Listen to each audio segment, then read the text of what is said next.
Sachs, Here. Mayor Limpert. Here. Before we start tonight's meeting, as many of you probably heard, former Borough Mayor Marvin Reed passed away several days ago. And Marvin is one of those people who left such a deep and lasting impact on our town, and we're forever indebted to him for so many of the wonderful things that we have, including the public library. And one of Marvin's many passions was transportation. So I think he'd be glad that we're continuing his legacy tonight. Both of the freebie buses are named after him because of his dedication to and real advocacy for public transit. And he helped to found the Central Jersey Forum, which is something that still exists today, and one of the mechanisms we have to try to work regionally with our partners in the region on transit and transportation issues. So I'd like you to all please join me in a moment of silence for Marvin.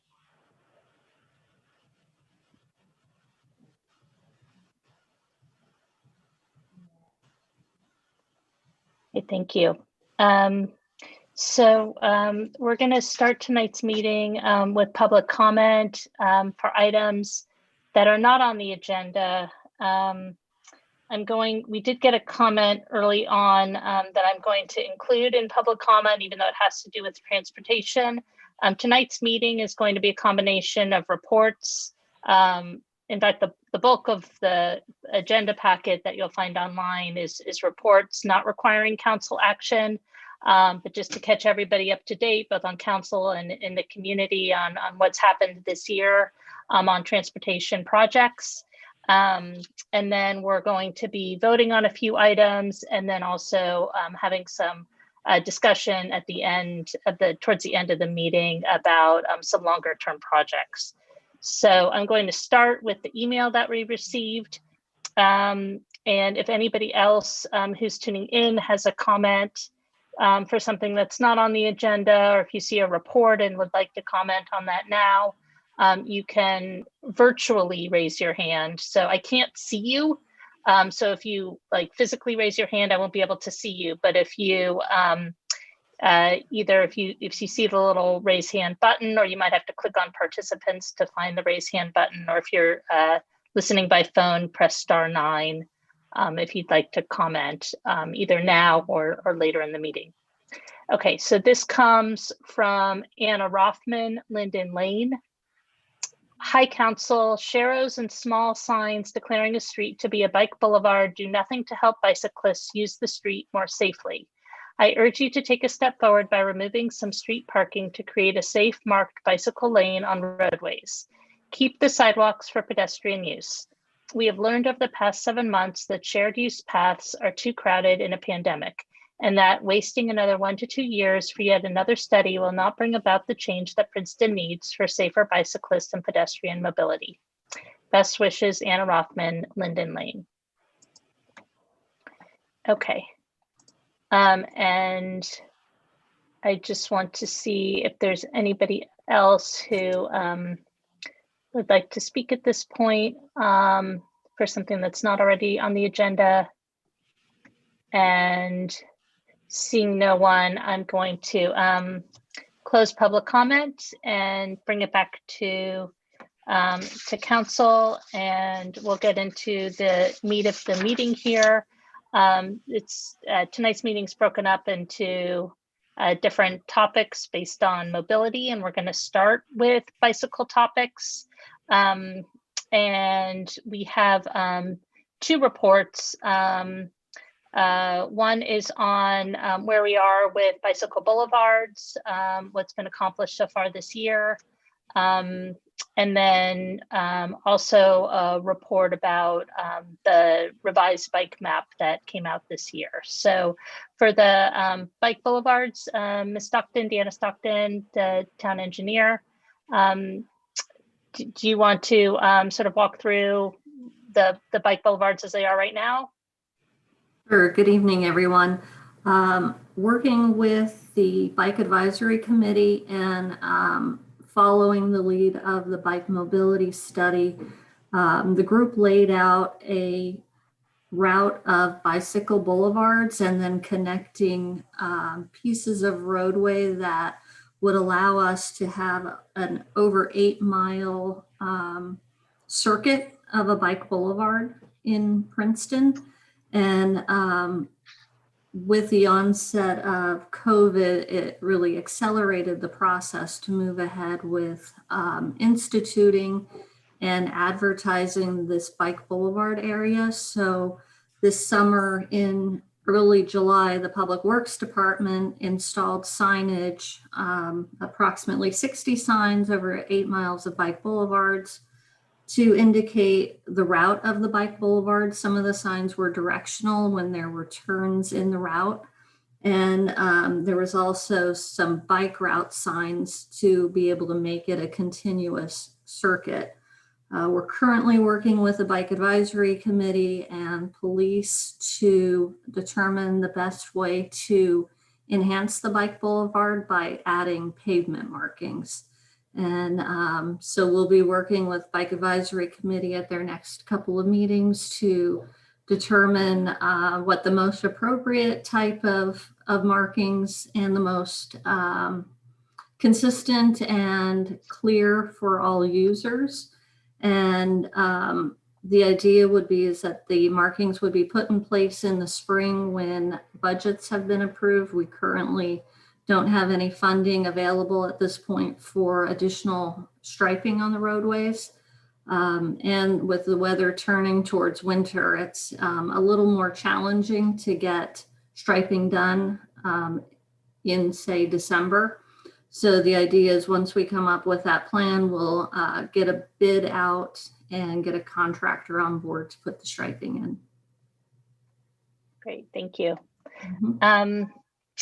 And there's more about bike boulevards if people want to check in the packet. I don't know, David, if you wanted to say something about the bike map project this year. Yeah, it's more of an announcement than a report, but basically we've had a third printing of a bicycle map that was first created probably about 10 years ago with the help of the Bike Advisory Committee. And it shows not only bike routes, but locations for bike parking, desirable destinations around town.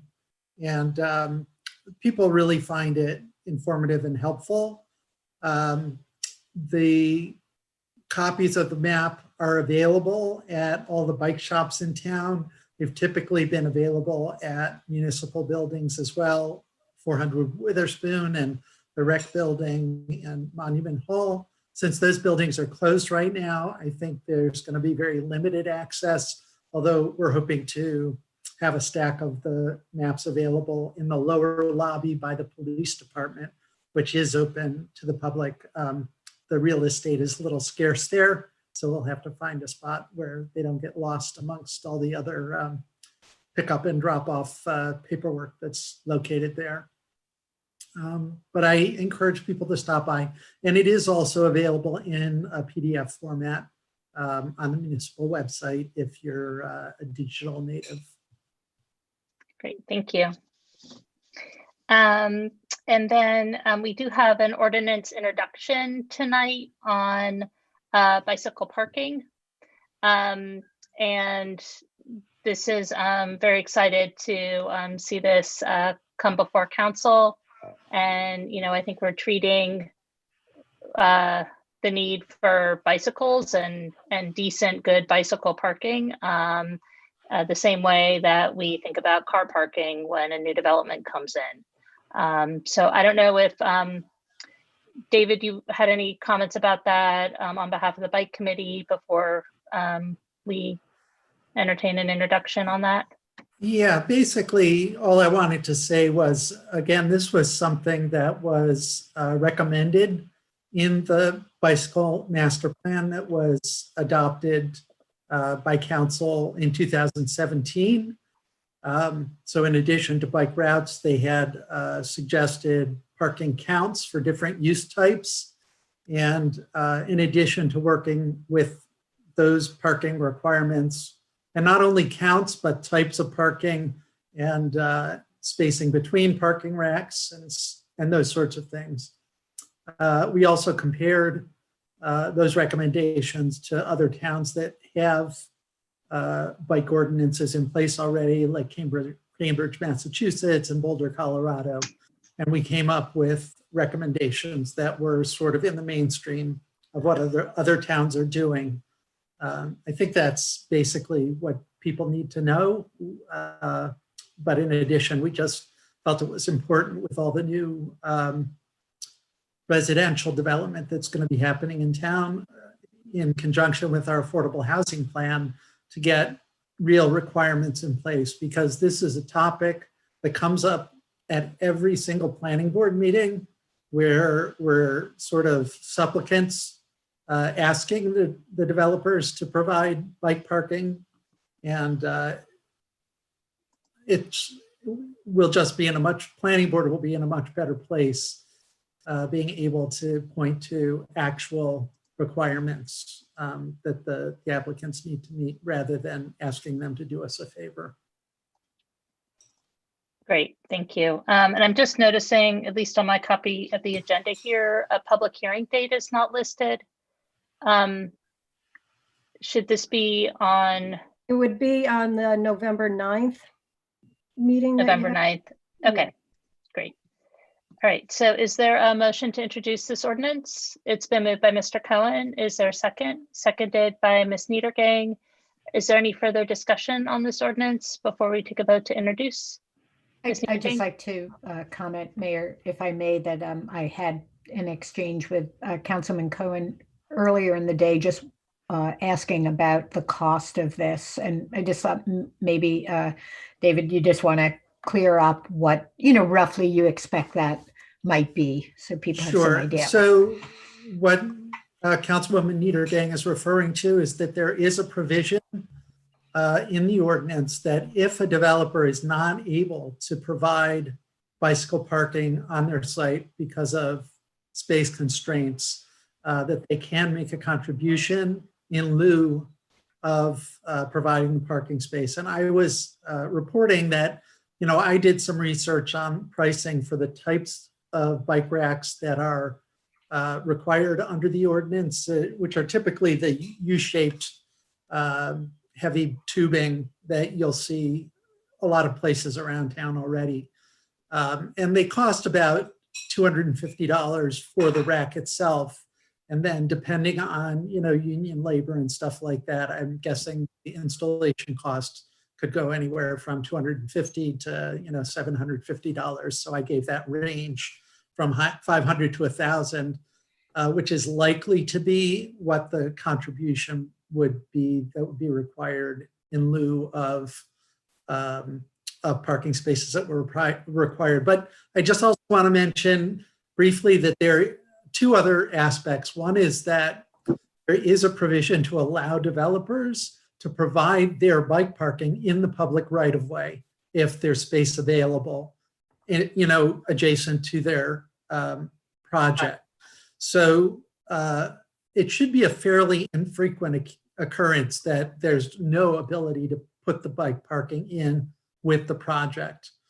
And then the other question that has come up is, is this only for new development or is it for existing property owners as well? And it's sort of somewhere in between, because we can only require it when there is a land use application.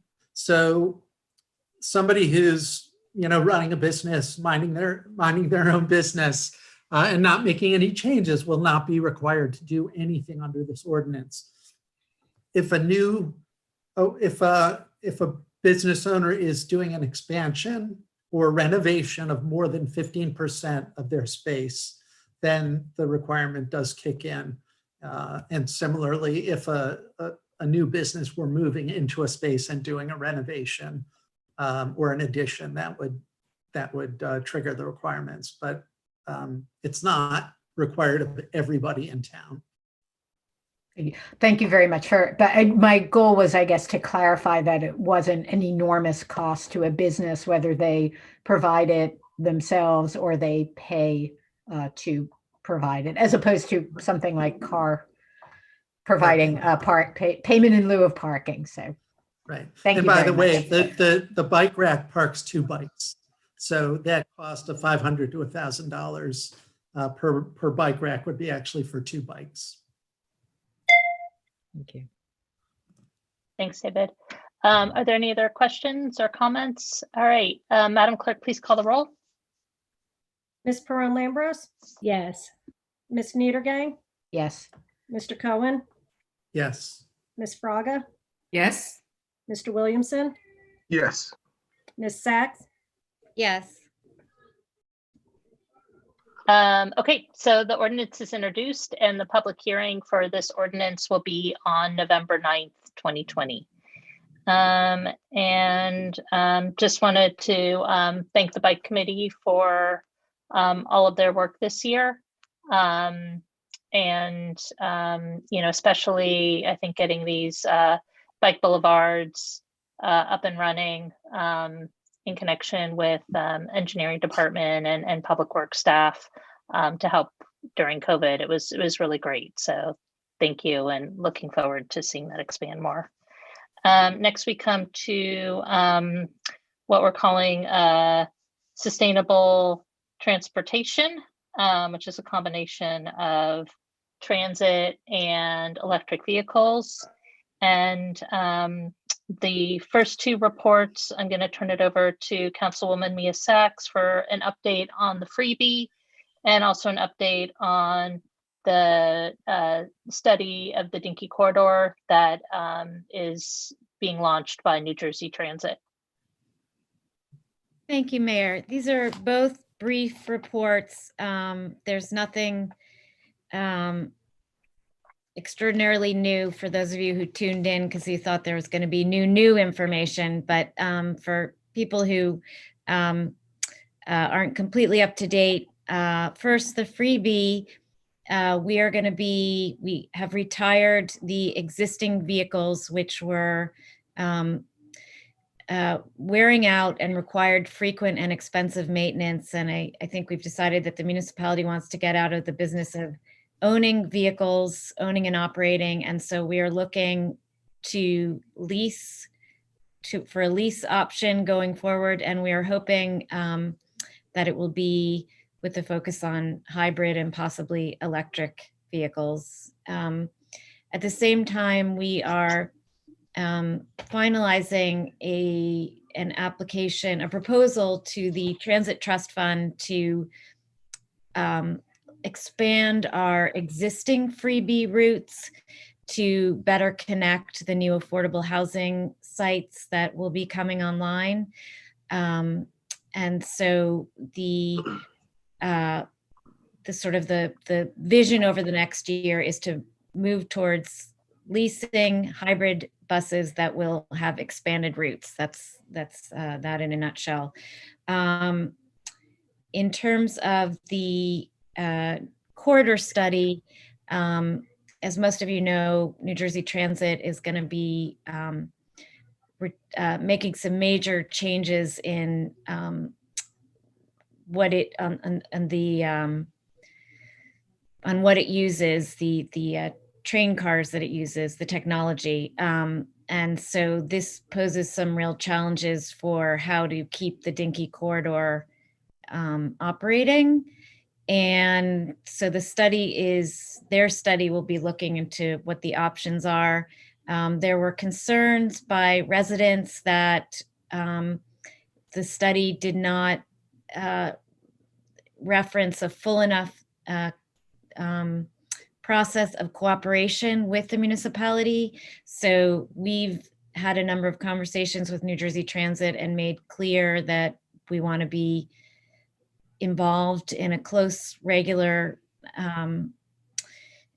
process of cooperation with them. And we feel confident that those concerns have been heard and that the study will include a wide scope of options and that will be regularly kept in the loop on a bi-monthly basis. That said, New Jersey Transit has its hands full at the moment, just trying to work on financial solvency. So there's nothing that is going to be happening really for the rest of this year. So this is a process that really will unfold in the new year. And they'll be selecting their consultant by then. So Great, thank you.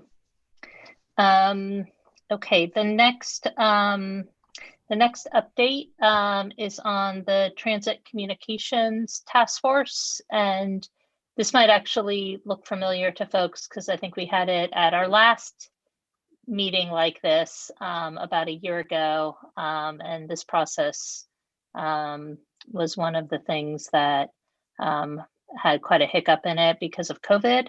But want to turn it over to Ms. Niedergang if you had anything you'd like to share about it.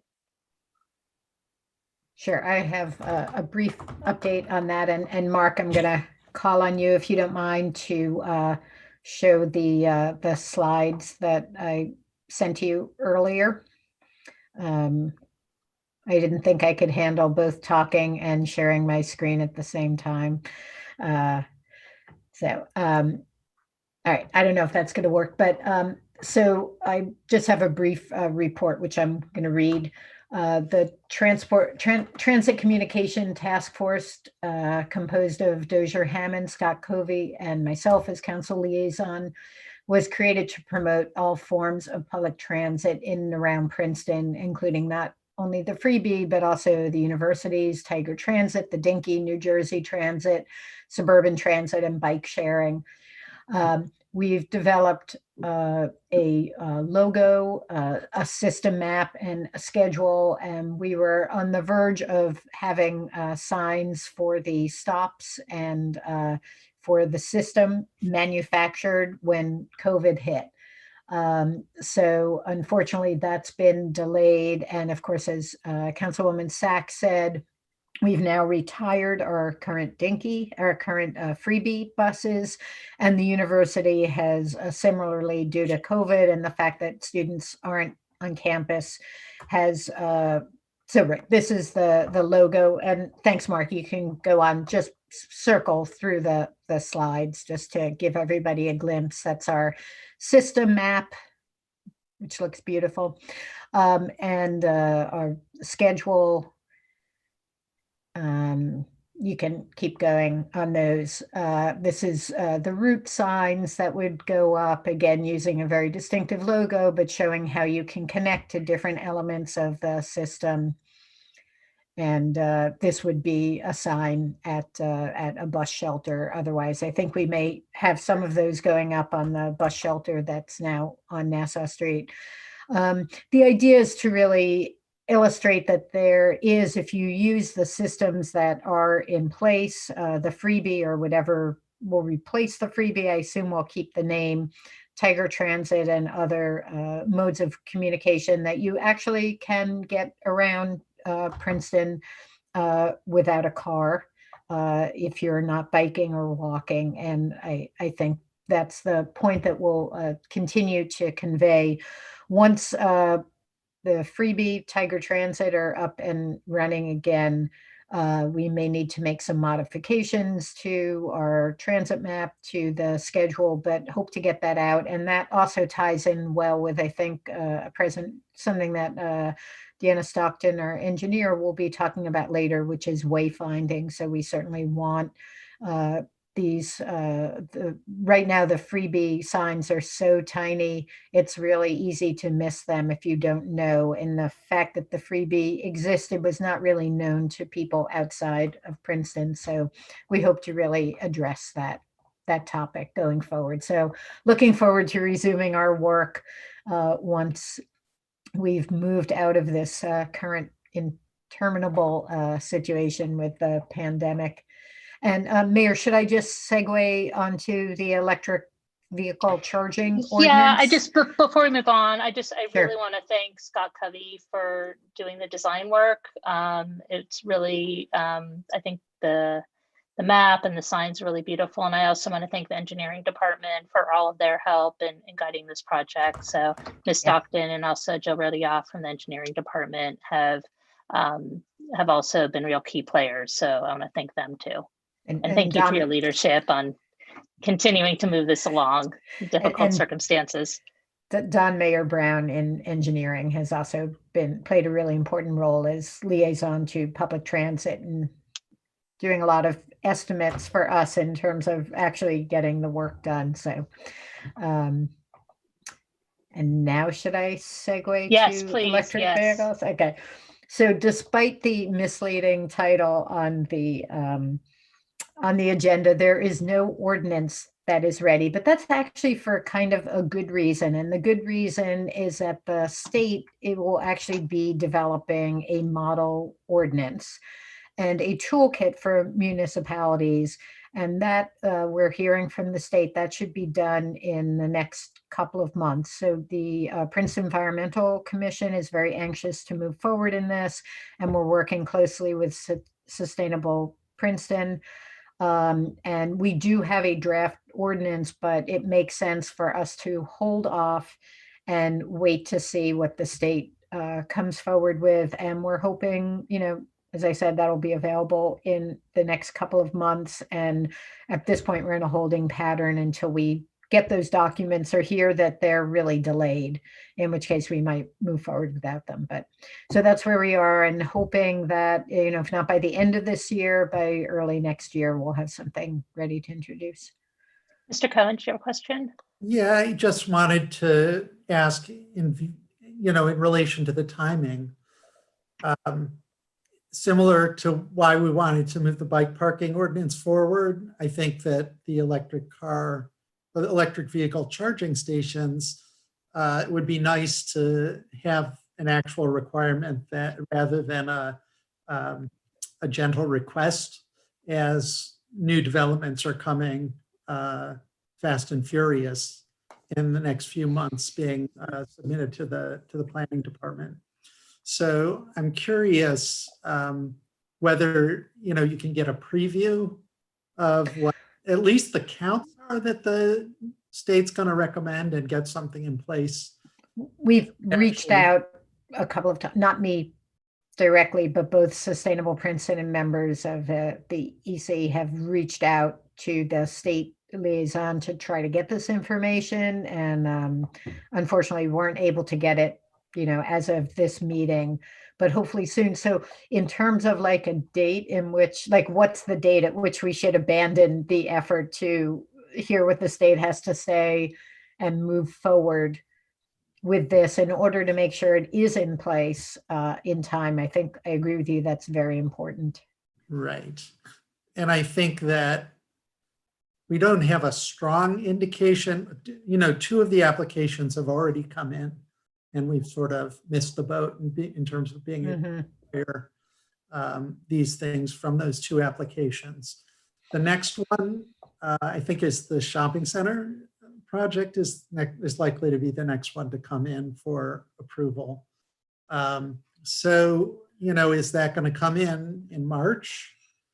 I think that we want to, or is it going to be a little later? I don't know exactly what the timing is going to be, but I feel pretty confident that we should be able to have an introduction either this year or very early next year. So if we're talking March, I think we're okay. Obviously, can't do anything about dates that we've missed in the past, but let's stay in touch about that and make sure that we get this done in time, because I agree with you. It's very important.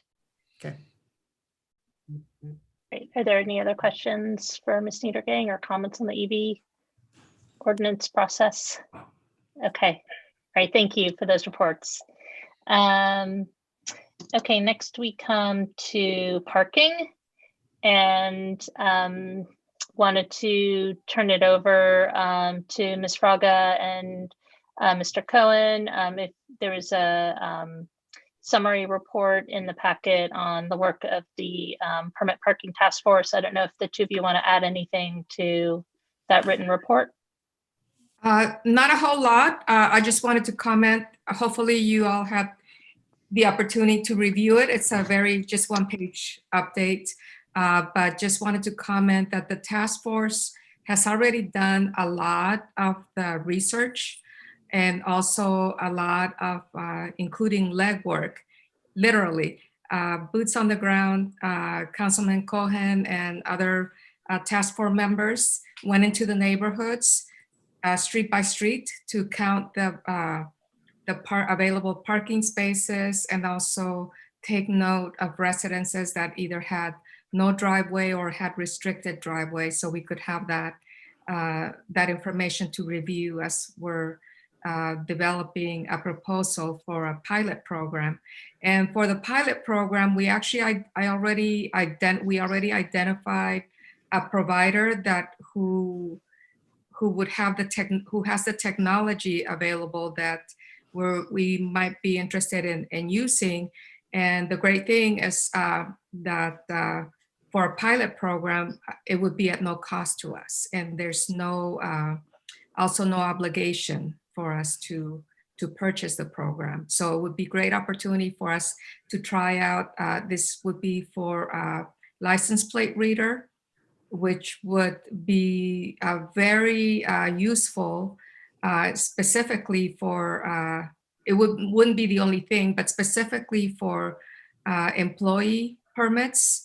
So an employer who, for example, might have 24 employees, but only 6 of them are working at any one time, they would be able to use, to share the permit. Let's say the employer was able to purchase 6 permits for his employees. They would be able to share the permits so long as no more than 6 were using it at the same time. And so this would register with the technology. The next steps will be still outstanding. We have said that we wanted to conduct a community meeting of the residents in the 3 streets. And now we've also added Bank Street to that. And once we do that, then we'll be ready to draft a proposed pilot program. That would be very short term. I don't think, based on the discussion, I don't believe it will be more than 3 months. So it would be very short time period. And also so that after the pilot program, we can come back to mayor and council with recommendations for a proposed permit parking system that would include the designated areas, the type of permits.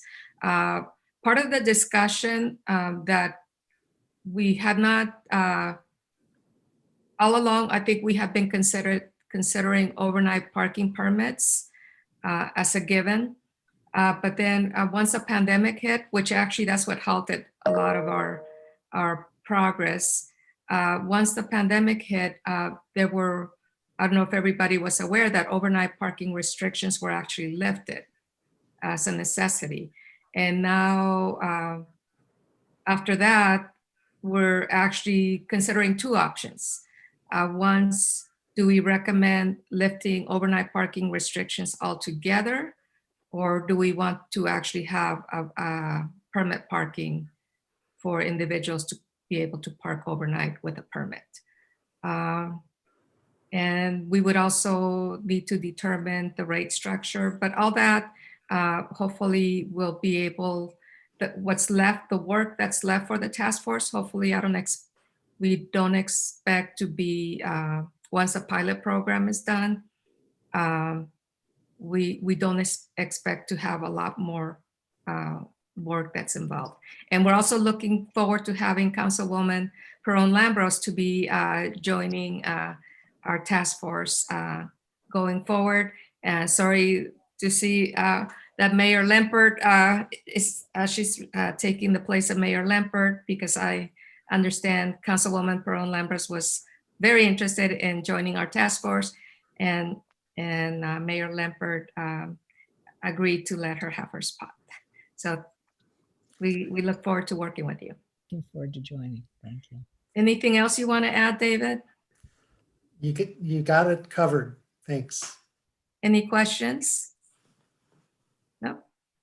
Well, thank you. Thank you, and thanks to the Parking Task Force. Okay, and now we're going to transition into really highlighting a lot of the work that our engineering department has been working on. And I want to turn it over to our engineer, Deanna Stockton, who's, I think you just sort of go through all these current projects that are listed here. Will do. Thank you, Mayor. So all of the current projects that are listed in the agenda are also, there's also memorandums included in the agenda packet for those.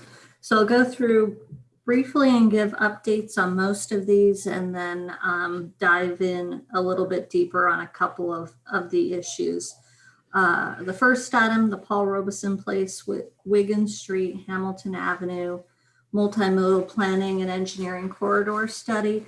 We're working with WSP to finalize the engineering report on that project. The goal is to have the draft report available for the November Bike Advisory Committee for their review and endorsement, and then bring it to council at the December 14th meeting. So that would wrap up that corridor study. The second project on the list is our Witherspoon Street. I'm just going to share my screen. I've got a short presentation that's been a kind of a work in progress with various meetings that we have about this project. So for those of you that aren't familiar with Witherspoon Street, the planning and engineering departments have been undertaking a concept study, a planning process of the Witherspoon Street corridor. We started the process before COVID, and unfortunately got a little bit sidetracked schedule-wise. So instead of completing a planning process for the entire corridor, we had to jump and work on just our first section of the project, which is the section from Nassau Street to Green Street. And so we've had another public meeting with just the general public. We've had a stakeholder meeting with the business owners in the corridor, and we've attended a Historic Preservation Commission meeting most recently. One of the questions that has come up is, what's the goal of this project? And so I give you a couple of goals here. And I know council members that have been involved in this process are much more eloquent and can really speak to what the goals of this project are. But from an engineering standpoint, we get an opportunity about once every 25 years to look at our roadways and to look at how we want them to function for the next 25 years. And so we're using this as our opportunity to look ahead. We don't know, COVID's kind of thrown things off, but we do know biking and walking is very desirable within Princeton community, and especially downtown. There's also autonomous vehicles that are out there, probably in the not too far distant future.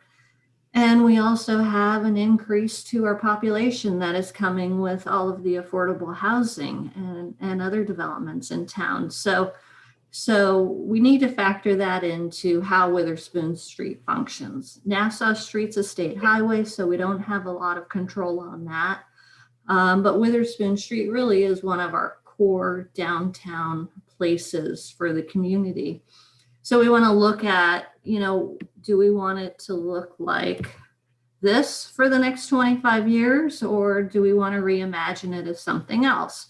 So in our public input process, we put a very non-scientific survey out, did not ask for demographics or any information, but out of 4 or 5 different proposed roadway configurations, this is where we stand right now with survey results. There was a lot of support for a one-way roadway with 1 lane of parking.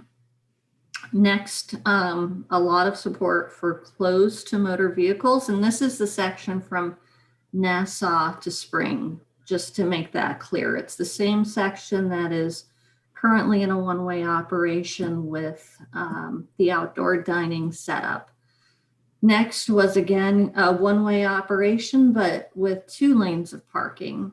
And then the two-way operation that we have currently, either with 1 side parking or 2 side parking, were least desirable from this unknown group of participants. We heard a lot of concern from business folks about needing to make sure this stays an active and vital area so that they have an opportunity to succeed, at least stay in business. So we came up with a hybrid scenario. If a traffic study comes back stating that the impacts to traffic are not too great in the surrounding areas, this is an idea that we're looking at for a one-way operation. And again, while it's currently operating as a one-way northbound, we are having the traffic engineer study it both directions. So either one-way northbound from Nassau to Spring or southbound from Spring to Nassau. So that traffic study should be back mid to late November. But so this is, I just wanted to show you, the idea is that we can, by reducing the pavement that we have in the roadway. Currently the road pavement is about 38 to 39 feet wide. By reducing the pavement so that you have a drive lane that's 15 feet and then parking scattered throughout the area, you really can create these pockets of place where you can put in green, like the green infrastructure in these areas that are shaded green. You can widen out your sidewalks. We can look at opportunities to making outdoor dining potentially more permanent. And so if you go along the corridor, this is from Nassau to Spring. If you look at the next section, then we have an opportunity to capture additional parking down by the library where the sidewalks are already a little bit wider. And so you just repurpose the asphalt width that's already there rather than having kind of the dead zones. So this is just one option. We did also lay out more conceptual ideas for a two-way operation. I think the idea is, if possible, we'd like to adapt this one-way hybrid to a two-way operation, if that's, the determination that is made for the corridor. But what we had thrown out at the beginning for ideas were just trying to concentrate parking on one side of the road or the other. So this is where it differs from the hybrid, because the hybrid, we tried to scatter the parking. And so going forward, like I said, if traffic studies come back and the desire is to keep two-way operation, then we may look at opportunities where we can shift around the parking to add just a little bit more interest and a little more sidewalk where it makes sense. So I'm just going to skip ahead. We have some images that show some of the different ideas that we would like to incorporate moving forward. So I spoke about green infrastructure. This is, it's actually, hopefully will be coming to council next week, is the new state stormwater regulations require that green infrastructure be used as the first method to address stormwater runoff for quality and quantity. And so we're looking to have Witherspoon Street be kind of an active public space that showcases what green infrastructure can look like.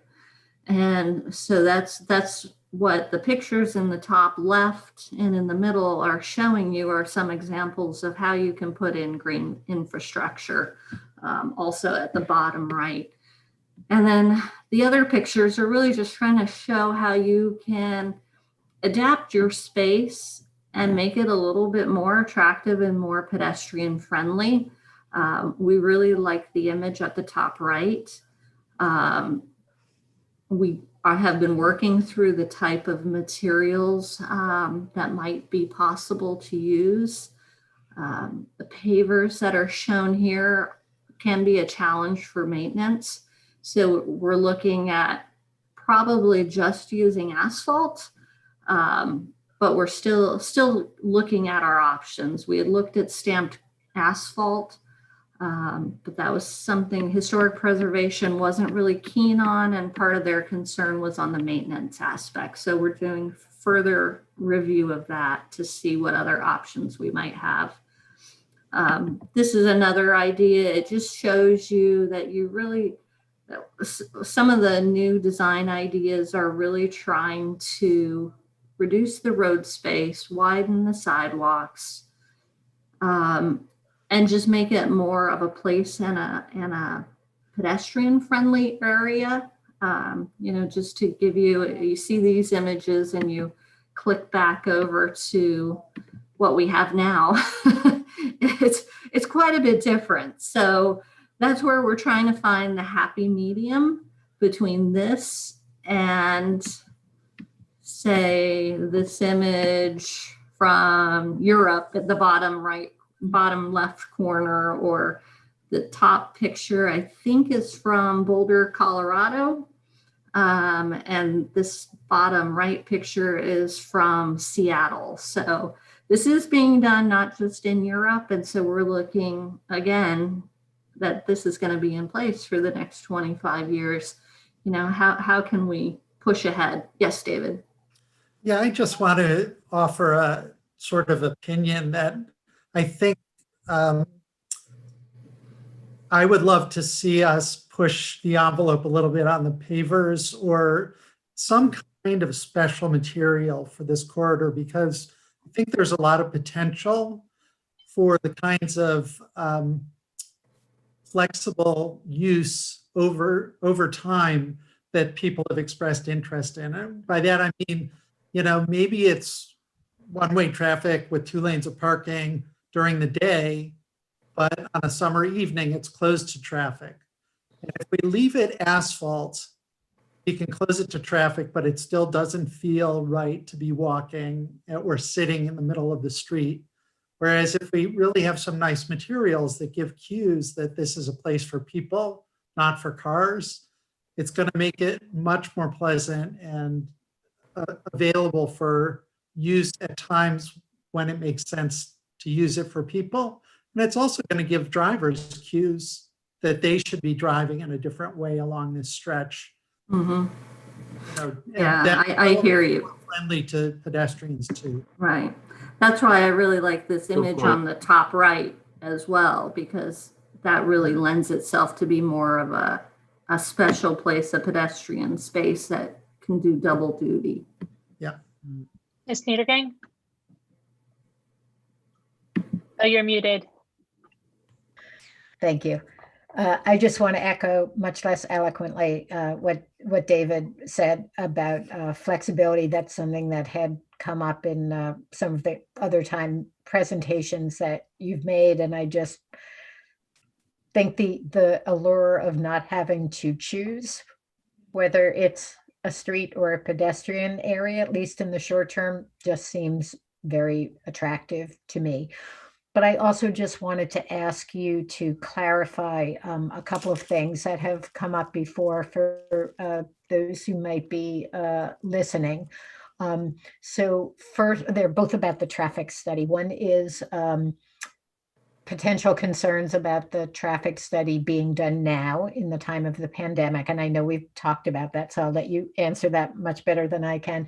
And the other is, what is the determinative role of the traffic study in deciding, that's something I'm not clear of, in deciding how we move forward? When you say the traffic study will come back and so can you walk us through that a little bit?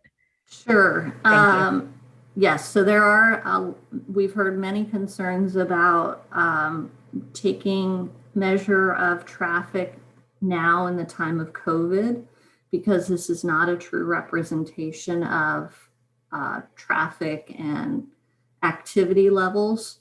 And so our traffic consultant has access to big data that provides us historic data, if you will, like back the last couple of years, so they can see what the typical traffic is. As we all have discussions, I'm sure we don't know what the new normal is, but we can at least use what's in the near history as our guide going forward. We also have the ability to interact with the New Jersey Department of Transportation and their consultant, who is also working on a traffic study at the intersection of Witherspoon and Nassau, to see what their educated guess is regarding traffic volumes, and to utilize the data that they already collected. So I think the DOT's consultant and our consultant will be working together to, in a sense, fact check each other, and then coordinate on whatever our proposed alternative might be. And I think going forward, I laid out a timeline for you. I think it's really up to council to make the decision as to what level of change or impact that is presented in the traffic study will affect your decision. There's a terminology called level of stress, or sorry, level of service related to motor vehicle traffic. Level of stress is a bicycle terminology. But level of service, and for highway departments, right, a lot of times their goal is you want to move traffic with the least amount of congestion and impact. And so I think from our perspective is we need to look at probably what is an accepted level of congestion and impact versus the benefit of changes that are proposed, right? Because you have definite benefits that come from these redesigns. You know, you do lower your vehicle volumes, which, and we are also adding in a lot of pedestrian improvements with mid-block crosswalks, proposed bump outs to shorten crossing distances.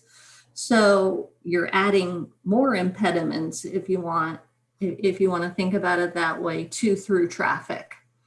And so it's really going to be on council to say what role do we want Witherspoon to play in our transportation system? As much as we are a complete streets town, Michael Laplace, our planning director, is really good about saying this, is that all streets can't be everything.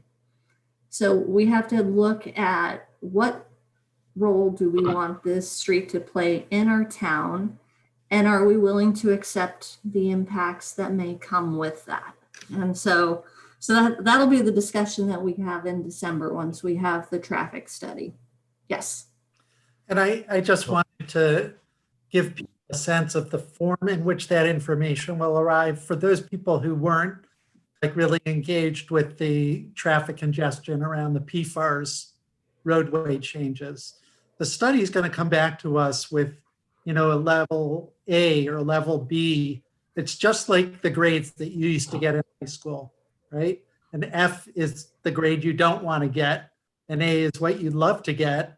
But we're going to be asked to decide, if we currently have level B service coming through Palmer Square, on Chambers Street, on Tulane Street, and by changing Witherspoon, all of those are going to go to a D. That is going to impact our decision much more than if they're currently Bs and they go to a B minus or a C, right? So that's the form the information will come in that will help us make those decisions. Right. And just like with the PFAR study, it also looked at the time of queuing at peak hours. So where maybe before the changes were made, you maybe sat for 30 seconds, but then after, until you were able to make it through your intersection that you were trying to get through. But with these changes, maybe it increases it to 35 or 40 seconds. And so those are going to be the pieces of data that need to be considered in going forward and choosing whether it's a one-way or a two-way. But we are going to continue working with the business community.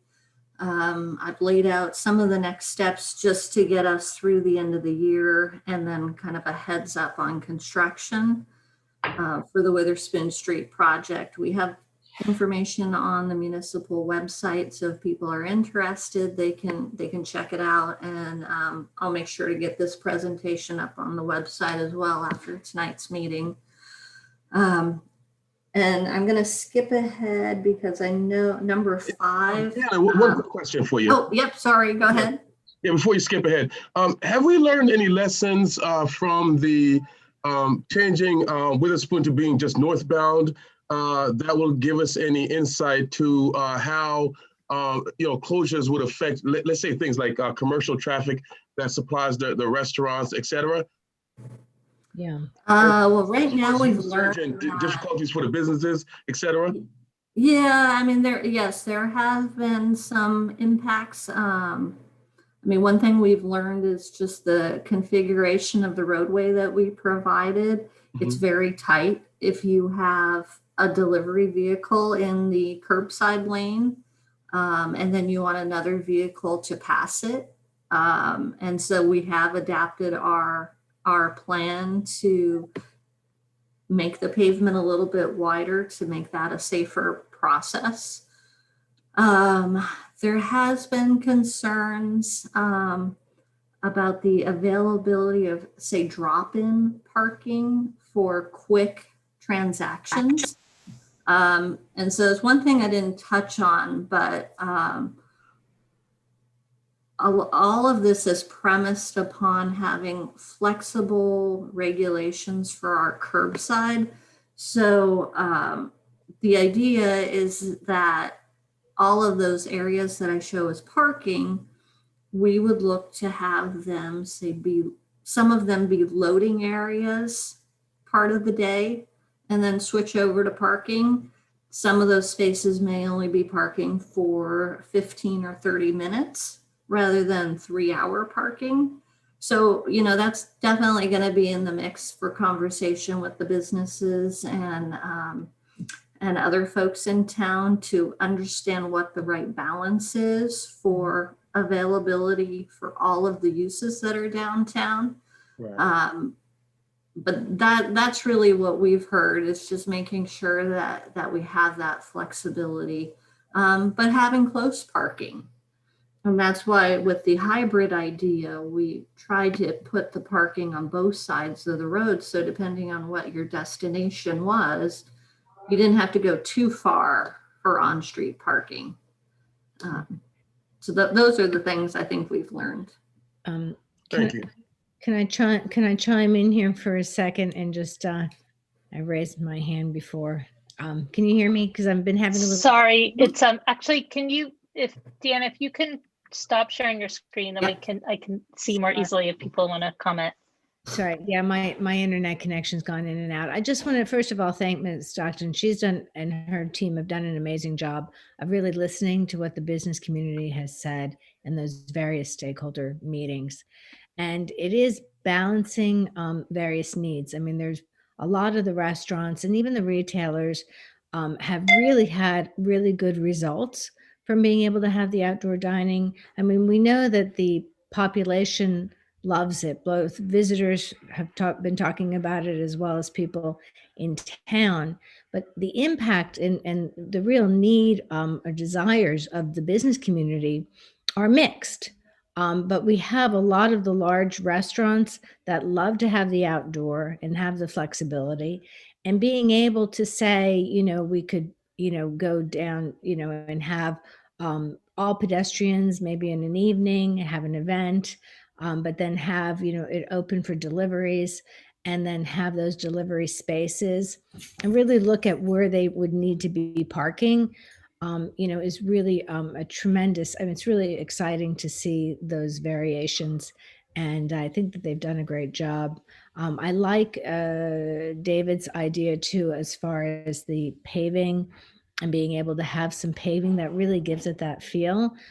The various photos, I think, really, tell a lot. So I think that we're doing pretty well in terms of really listening to what the business community wants. But we're not going to make everybody happy, because, there's going to be extremes to go back to the way it was and not do anything. And then, go all the way to full closure. So I think that in between hybrid, where you've got the one lane of traffic and one lane of parking, and perhaps having some flexibility where you have parking, depending on the time of year and time of day. We have that ability with meters. The meters can be loading for certain times, and then they can be metered other times. And maybe even taking out the poles so that you have just machines, so you don't even have the look of the poles. It really has this real green look. So it's exciting, I think, what we've put together, what they've put together.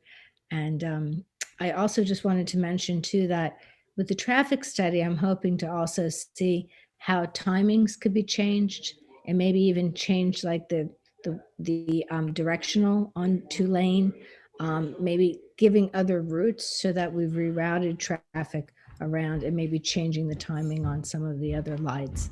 So it'll be interesting to see what it comes back with. But anyway, thank you, Ms. Stockton. Thanks, appreciate it. Yeah, Ms. Niedergang? Just a quick follow-up to what Councilwoman Perrin-Lambros said. And I think, again, Deanna, you touched on this maybe in another discussion. Could the parking meters be replaced with a pay station? It would be on that. There's no reason why that couldn't be done. Yeah, much cleaner look and more flexibility in terms of when they're in operation or not. Okay, thanks. Yeah, I'm just going to highlight a couple more things. I'm going to share my screen. To finish up here. So one idea that I liked about this image as well, and I don't know if your view of folks are on top of the side of the screen like mine were, but I just moved my image. And if you look at this image on the top right corner, you'll see that they have an extended awning on the building. And that's one thing also that we've heard from businesses is, how do you extend the season for outdoor dining? And so this would be something that we'd be really interested in pursuing. We understand it's a historic district. And so this would have to work through the process of whether or not structures like this would be acceptable. But the idea is that you could put the dining closer to the building, like you also have in the bottom left photo, and the pedestrians are closer to the roadway. So it's the flip-flop of what we've got with the COVID situation right now. But there's also that possibility that if you have these permanent awnings, that you can incorporate appropriate heat sources into those coverings to help the businesses extend their season. So I just wanted to point that out, that was another thing. While it's not road necessarily related, it is a feature that should be given some consideration going forward. And we'd work with the planning department and historic preservation on that piece. And then if it's okay, I'm just going to jump to item 5, which has some interaction with this project, and it's a wayfinding project that we began talking about when the meters were replaced, as well as during the Nassau Streetscape project, that we would like to put in a wayfinding system that is complementary to what the university has already done, to really direct people downtown into other key destinations.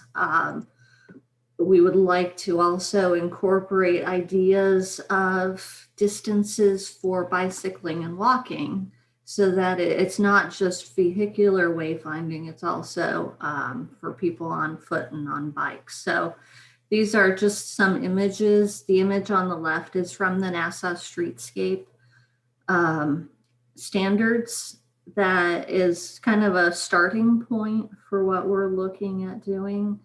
And just to note, the style of the pole was not desired by HPC. It will be something that is more sleek and simple. But the idea is to really have the black pole and then the signs with the black background and the white writing. The peace sign that you see is actually a Palmer Square parking sign, so most likely we can't use that, but we could use something similar to it. And on the right side of this image is a rendering from a graphic designer that we utilized during the parking meter project to show ways that we could enhance the Spring Street garage to really make it clear from Witherspoon Street. And also you could do something similar on the backside from Sylvia Beach Way to really highlight that this is the public parking garage. So this just gives you an overview of what we're looking, some images for wayfinding. We'll be working to get a whole concept plan together and getting more into detail about the materials and the colors and the styles going forward. But we would like to have anything that needs to be placed within the Witherspoon Street project area to be incorporated in that project next year. Can I make a comment? Thank you. I raised my hand this time. I'm thinking, and this is wonderful. We really need wayfinding. I think it will make a tremendous impact on getting people off the street and into the garages. And I'm just thinking of Councilwoman Niedergang's and Councilwoman Sachs's discussions of, the different wayfinding for the transit, and even what we're going to do with Freebie Bus. And I just want to make the comment that it would be nice if we have a coordinated branding, color scheme, a look, so that it's uniform throughout town. It will make it look a lot cleaner and nicer. So sure, maybe I've already thought about that, but I just want to put my 2 cents in. Thank you. A great reminder. Thank you. Thank you. Okay, any other questions on Witherspoon or wayfinding? Did you talk about the timing for that?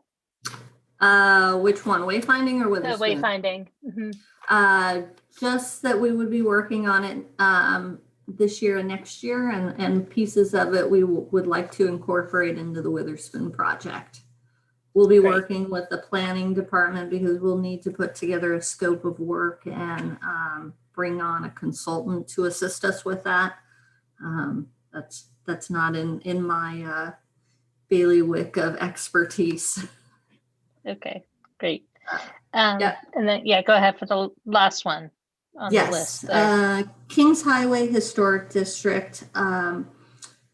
Elizabeth Kim, our historic preservation officer, has been working with HPC to draft a set of guidelines for development activity that occurs within the Kings Highway corridor.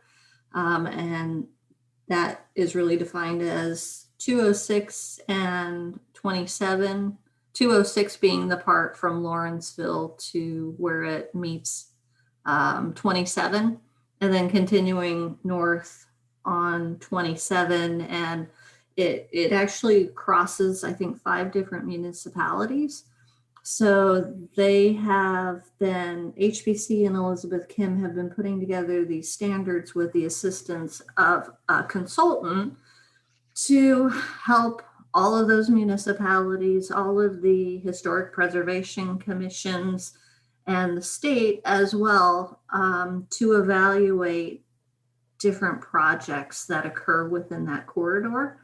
And so they have submitted a copy of the draft guidelines to the Department of Transportation, who owns the roadway. And we are working with them to move ahead in their review and hopefully approval of those standards, those guidelines, because we have a project that we want to undertake to install a shared use path from Riverside Drive West to Prospect Avenue Extension. So we're very sensitive to the Kings Highway requirements, but we also recognize that this is not our land. So we are trying to collaborate with, or we are collaborating with DOT as we move through the process. So we do have funds available for mapping the right-of-way so that we can begin a preliminary design. And in next year's budget, you'll see that we have additional monies in that budget as well to move ahead. But that's the status on that project. Any questions? Nope. Okay. Lastly, on my items, are the 2 resolutions that are listed here. And Mayor, if you don't mind, is it possible that I review both of them? Yeah, did you skip over Nassau Street? Yes, I did. Thank you. I will update you on that. Nassau Streetscape, sorry, that is number 4 on the agenda. We have quite a few projects planned in the next couple of years for Nassau streetscape improvements. This was, there was a planning study completed in 2016 to establish a set of standards for the most part, for the area, the sidewalk area of the roadway. There was discussion of intersections and traffic signals, that type of thing. But a lot of the focus was really on the pedestrian space. And so we're excited to say with our Bank Street project, which we're accepting bids for on Wednesday, and hopefully I'll have a bid award to you on for next week's meeting. We will be doing the first installation of the streetscape improvements from Bayard Lane to Bank Street. So that'll include sidewalk replacements, but it also includes a raised crosswalk through the Bank Street intersection at Nassau Street. It's called an alley treatment. It's basically you carry the sidewalk through the roadway intersection so that it's clearly defined as a pedestrian space. And it's at the elevation of the sidewalk rather than being depressed at the road level. So that's the first project. Actually, I should say second project. The first project was the installation of the flagship bus shelter. Public Works installed that, I think, about a month ago at Palmer Square. We're really excited that that finally came through, and we thank Pam Hirsch for her nice words about the project. But so that was the first project. Bank Street will be the second project. We are working with our arborist to finalize a planting plan to plant the area in front of the businesses from Witherspoon Street to Van Divender. And that planting work would probably take place early next year. He did confirm, Mayor, that it is okay to plant in January. So depending on that process, we could be planting pretty quickly next year. And then we've also completed a mapping project of the entire section from Bank Street to Moore Street, which is the limits of the streetscape. And the idea is that we can start creating distinct projects to replace the sidewalk and make the other streetscape improvements that are really necessary through that area. So it's a priority, and we're moving ahead as funds and staffing are available to do that. But then segueing from there into the next two resolutions, Princeton University had brought to us a request to relocate the bus stop from in front of the Fitzrandolph Gate on Nassau Street at Witherspoon Street to a point about 350 feet east near South Tulane. And that is what is one of the resolutions that you have before you.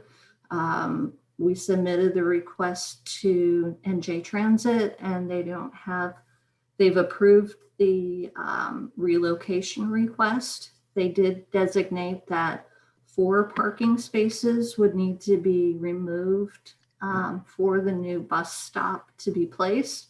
But we're really excited because Princeton University will be installing another shelter like the flagship bus shelter at the new location and including bike parking. And these were 2 amenities that just were not possible where the bus stop currently is.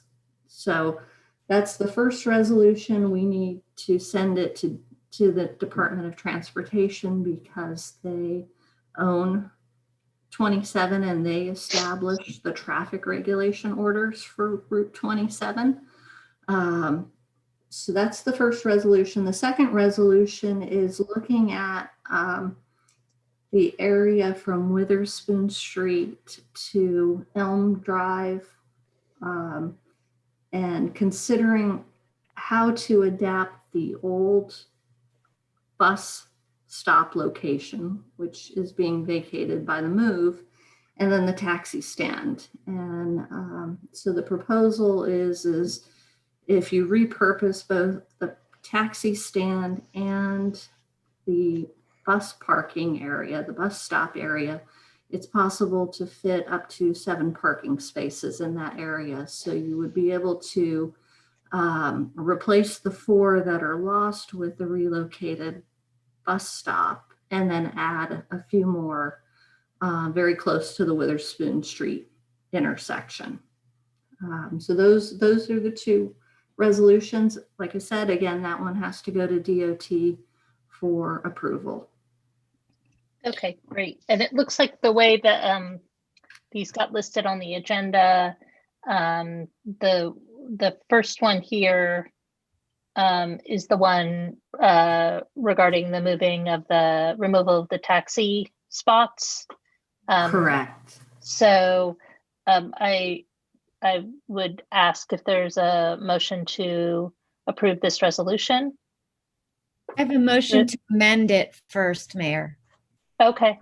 How would you Yeah. like to amend it? So there was a bit of miscommunication, and we had hoped to change the resolution in advance to make it effective immediately upon the DOT approval, but we weren't able to make that change. So our attorney is gonna, Trishka, do you want to speak to what we need to amend? Sure. Make that Yeah, there's just a couple of changes, but yeah, basically it's And currently, the resolution wouldn't go into effect until April 15th, or not the resolution, but the removal of the taxi stand. And instead, it's to make it go into effect as soon as the Commissioner of Transportation has approved the request. So you would just need to modify the second whereas clause, the end of that whereas clause, in lieu of saying when the current taxi licenses expire on or about April 2021, I would change that to immediately upon approval by the Commissioner of Transportation. And then go down 2 more whereas clauses. And Dawn, I can send you all of these revisions tomorrow. Go down two whereas clauses and just modify that to read: the municipality of Princeton seeks to establish time limit parking in the locations vacated by the removal of the bus stop and taxi stand immediately upon approval by the Commissioner of Transportation, and then strike the next whereas clause. And then at the very end of the resolution on page 4, number 2, the mayor and council formally request that the removal of the taxi stand take effect immediately upon approval by the Commissioner of Transportation. And I just want to explain the rationale for that is, one, we are trying to work with the merchants to address their concerns about parking, and should, with the Witherspoon Street project go forward, there would be, we would be able to, I think there's, well, Councilwoman Lambros can elaborate more, but I think there would be 11 spaces lost, and so this would repeat 7 of them. And then Councilwoman Lambros had requested that we be able to make this possible before the holiday shopping period, just out of deference to our merchant community who are really strapped during the COVID period. So we don't know if we'll hear back from DOT by then, but hopefully we will. Thank you, Councilwoman Sachs. Yeah, I mean, you encapsulated it. I mean, if we were to go on the Witherspoon Street parking plan or one-way plan, and if we adjusted parking on one side, that would have a net result of losing 11 parking spaces. Now, Ms. Stockton talked about picking up some other spaces further down on Witherspoon. But then if we could pick up 7 spaces right across at the Nassau-Witherspoon intersection, that would really help to offset any losses there, and really kind of, maybe we'd even gain parking and go one way. So thank you. And thanks for bringing that to my attention. And then I just want to make sure we're clarifying what this resolution would do and what it means in terms of the taxi services. So I think if I can speak for, I think the intent of this is the taxi stand right now is taking up some extremely valuable parking spots. And I think looking at it from a community perspective, it's like, what are the best use? What is the best, highest use for those parking spots? And we do, my understanding, and I'm hoping Ms. Cecil can clarify this, is the town would still license the taxis. There's a taxi stand right now at the Dinky station, and they would still be free to pick up passengers in town. It's just those spots would cease to be a taxi stand. Correct, Mary. What you're doing tonight is actually separate from the licensing of taxis. It really has nothing to do with the licensing. It's a distinct thing. You have, as you noted, there is a taxi stand at the Dinky. And the one on Nassau Street was actually, I don't think ever really even officially, like by ordinance or anything, designated. It's just been tacitly used. And so you're just taking away that space that where taxis currently wait and turning them into parking spaces. The taxi stand at the Dinky remains. This is totally separate from the licensing and has no effect on the licensing and no effect on the licensed taxi's ability to pick up passengers in Princeton or drop off passengers in Princeton. Thank you. I'm sorry. Okay, Mayor, we're getting some confusing, I just want to, the council's getting some messages, and it looks like there's somebody who wants to make a comment. There's 3 ways to make comments at this meeting, and I'll open it up in a minute. One way is to raise your hand.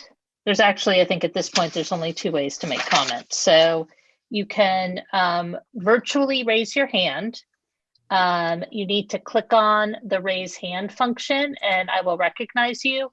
If you're dialing in and listening by phone, you need to use the *9 and that will also virtually raise your hand. We can't accept comments through email at the meeting at this point. You need to virtually raise your hand so I can recognize you. Okay, I don't know how to virtually raise my hand. It's not on. I'm sorry. I apologize for interrupting. I don't see a hand that I could click on. Okay, yeah, I see your hand now, but I'm sorry. It's like we're still having a council discussion. I'll recognize you in a minute. I apologize. Okay. I'm sorry. I just want to say I'm getting I'm getting private messages from someone named Deborah Mercantini, who is a staff member, who said that someone else is using her name who is not her to send messages into the chat, who also seems to be talking in a male voice under a box which says Deborah Mercantini. Okay, I'm not sure what's going on. But anyway, let's finish the council discussion and then we can open it up for comments. Are there any other council questions? Okay, so is, Ms. Niedergang? I just want to make a quick comment that I really appreciate Councilwoman Sachs and Lambros. This is really valuable real estate, as you said, Mayor, that is currently underutilized. So I think this is high time that we look at this area that has been reserved and really underused by cabs and provide more parking for visitors to the town. Would be appreciated by the merchants and bring in some money for the town as well. So, and thank you to Councilwoman Sachs for that. She identified it. So great work. Thank you. Okay, so now I'm happy to entertain if there's any comments. And it looks like Anil Haban has his hand raised, so you can unmute yourself now and speak. Yes, hi, good afternoon all. So there's a proposition that, of course, the cabs would be moved out of in front of the university. And there's a mention that, the taxi stand would be in front of the Dinky. Now, has anyone considered that there's almost 28 cabs that's active and running in Princeton, and that's the spot that they use? Does the Dinky have spots for 28 more cabs to be parked? Those are the spots. So wait, hold on.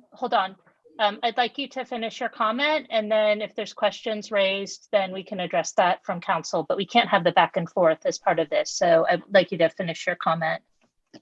Yes, so yes, like I said before, my question was, is there availability for 28 more cabs to be at the Dinky station, even if they're not all 28 being there? Is there enough parking spots and location for all of these cabs to be parked there? Okay. Okay, and is that the conclusion of your comment? Yes, thank you very much. Okay, thank you. So I can address that, and I don't know if Ms. Sachs wants to address it also. We keep track of the number of licenses and inspections that of taxis that come in and get their registration and inspections every year. It used to be that there were approximately 28 taxis. This year, there are only 5 that have registered with the police department and gotten their inspections. And I think that's partly due to COVID, but if you look even back last year, it was in the teens. So each year we've been seeing a decline in the number of licenses that have gone out. And I think in part we're just responding to the demand. Again, like I know these are unusual times, but we did have the police just monitoring how many fares were getting picked up last week. So they went out and they were, observing for a few hours every day. On most days, there was one fare that would get picked up over the course of about 3 hours. So it's extremely valuable real estate there. We understand that the taxis do provide a service, but they don't need to have those spots in order to provide the service. Ms. Sachs, did you want to add anything? Yeah, I was just going to say that we're not ending the licensing of taxis, and the majority of, to the extent that taxis are still used in the town, the majority of the pickups are from residents who call the taxis. And according to our ordinance, there is one stand, which is the dinky stand. So if you are if you are one of the 5 taxis who were licensed in Princeton in the past year, then you have the right to be at the dinky stand. If there are other taxis who are there, I don't know the speaker who was referring to, then they may not legally be there, but I think we certainly have space for 5 taxis there. And the town is in a somewhat embarrassing position of having basically allowed taxi drivers who I just found out today actually pay between $15 and $50 a year to be licensed. And they actually have been given the most expensive real estate in Princeton. And just by comparison, in New Brunswick, a license is $80,000. So, we are not ending licensing. Taxis are more than free to continue to pick up. But, and we're, I think in the future, we may consider raising the rates for licensing. I think one would be hard pressed to find anywhere in the Northeast rates that are so low for licensing, but we certainly are not going to be giving away our prime real estate in the center of town for cars to be parking there who are really just using it. That's really not where they draw the majority of their fares, which we've confirmed with the police, with the university, and with the merchant community. So. Okay, thank you. Are there any other comments? Okay, then has this already been moved and seconded? It hasn't yet. No, we may have had been on a motion to amend the resolution, but beyond that, nothing's been done. Okay. So can you clarify again, or does, Dawn, do you, Ms. Hessel, to clarify the amendments again, or were you able to note those? And Mayor, I can just send, I can send the specific changes either to Dawn or to Deanne. I believe you had prepared the underlying resolution. So if you send it to me in Word, or I'll just send you a note with the revisions that need to be made. Okay. And we'll get over to Dawn. So Dawn. And substantively, the change was the time in which it would take effect. Yeah, correct. Yeah. To the immediately upon the approval from the commissioner. Yeah. Okay. All right. So is there a motion? I second the motion to amend. Well, who made the motion? Me. Was it me? Okay, Ms. Sachs. Okay, so there's been I would ask if you could just, because the actual resolution hadn't been moved yet, so if you could just move the resolution as amended, that would be simpler, I think. So can I make that as a friendly suggestion for your motion, Ms. Sachs? Mia, move I the would motion. like to move the resolution as amended. Thank you. Second. David. Okay. All in favor? Aye. Aye. Any opposed? Okay, the resolution passes unanimously, and we'll be requesting that modification from the DOT. And not to put you on the spot, Ms. Stockton, but do you have any idea of how long the DOT takes to respond to a request like this? I don't, but we have alerted them to the fact that we would be sending this change over to them, and they have assigned a staff member for us to work with. So Okay. between Tiffany Smith in my office and the DOT staff member, we'll try to push it as fast as we can. Okay. Thank you. All right.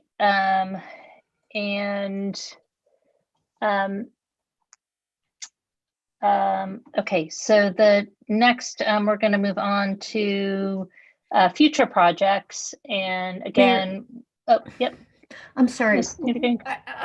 I thought there was a second resolution, which does not seem to be in the agenda packet anymore, or I can't find it, about moving the bus shelter. Yeah, that got I put at saw the it. very end under resolutions. It's a very, very last item on the Oh. agenda. So I was keeping to the order, I'm even though we sorry. had discussed it. It's after the resolution for the task force. I thought That's what I have on the agenda I'm looking Oh. at. Oh, okay.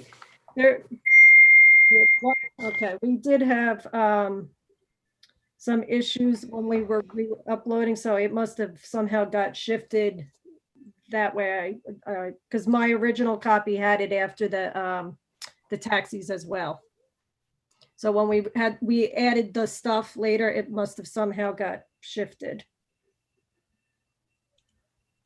Okay, I know we've discussed it now, but unless there's a motion to amend the agenda and we can push it up, or we can wait till the end. Which That's think might fine. be sooner. We talked about it, and I was trying Right. to find it. I was very Yes. confused. I can wait. I would move to amend the agenda and deal with Okay. it since we just discussed it. Okay, so is there a motion to amend the agenda to take up resolution 2340? Yes. I'll second David's amendment. Okay, all in favor of amending the agenda? Aye. Aye.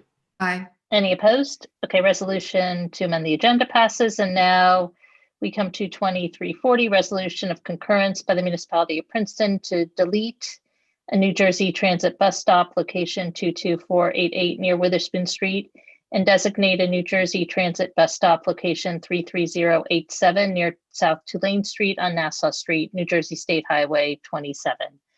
So is there a motion to approve that resolution? Moved by Ms. Niedergang, seconded by Ms. Cron-Lampros. Any questions on this one? Are there any comments?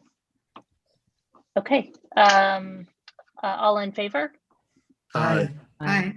Any opposed? Okay, this resolution passes unanimously, and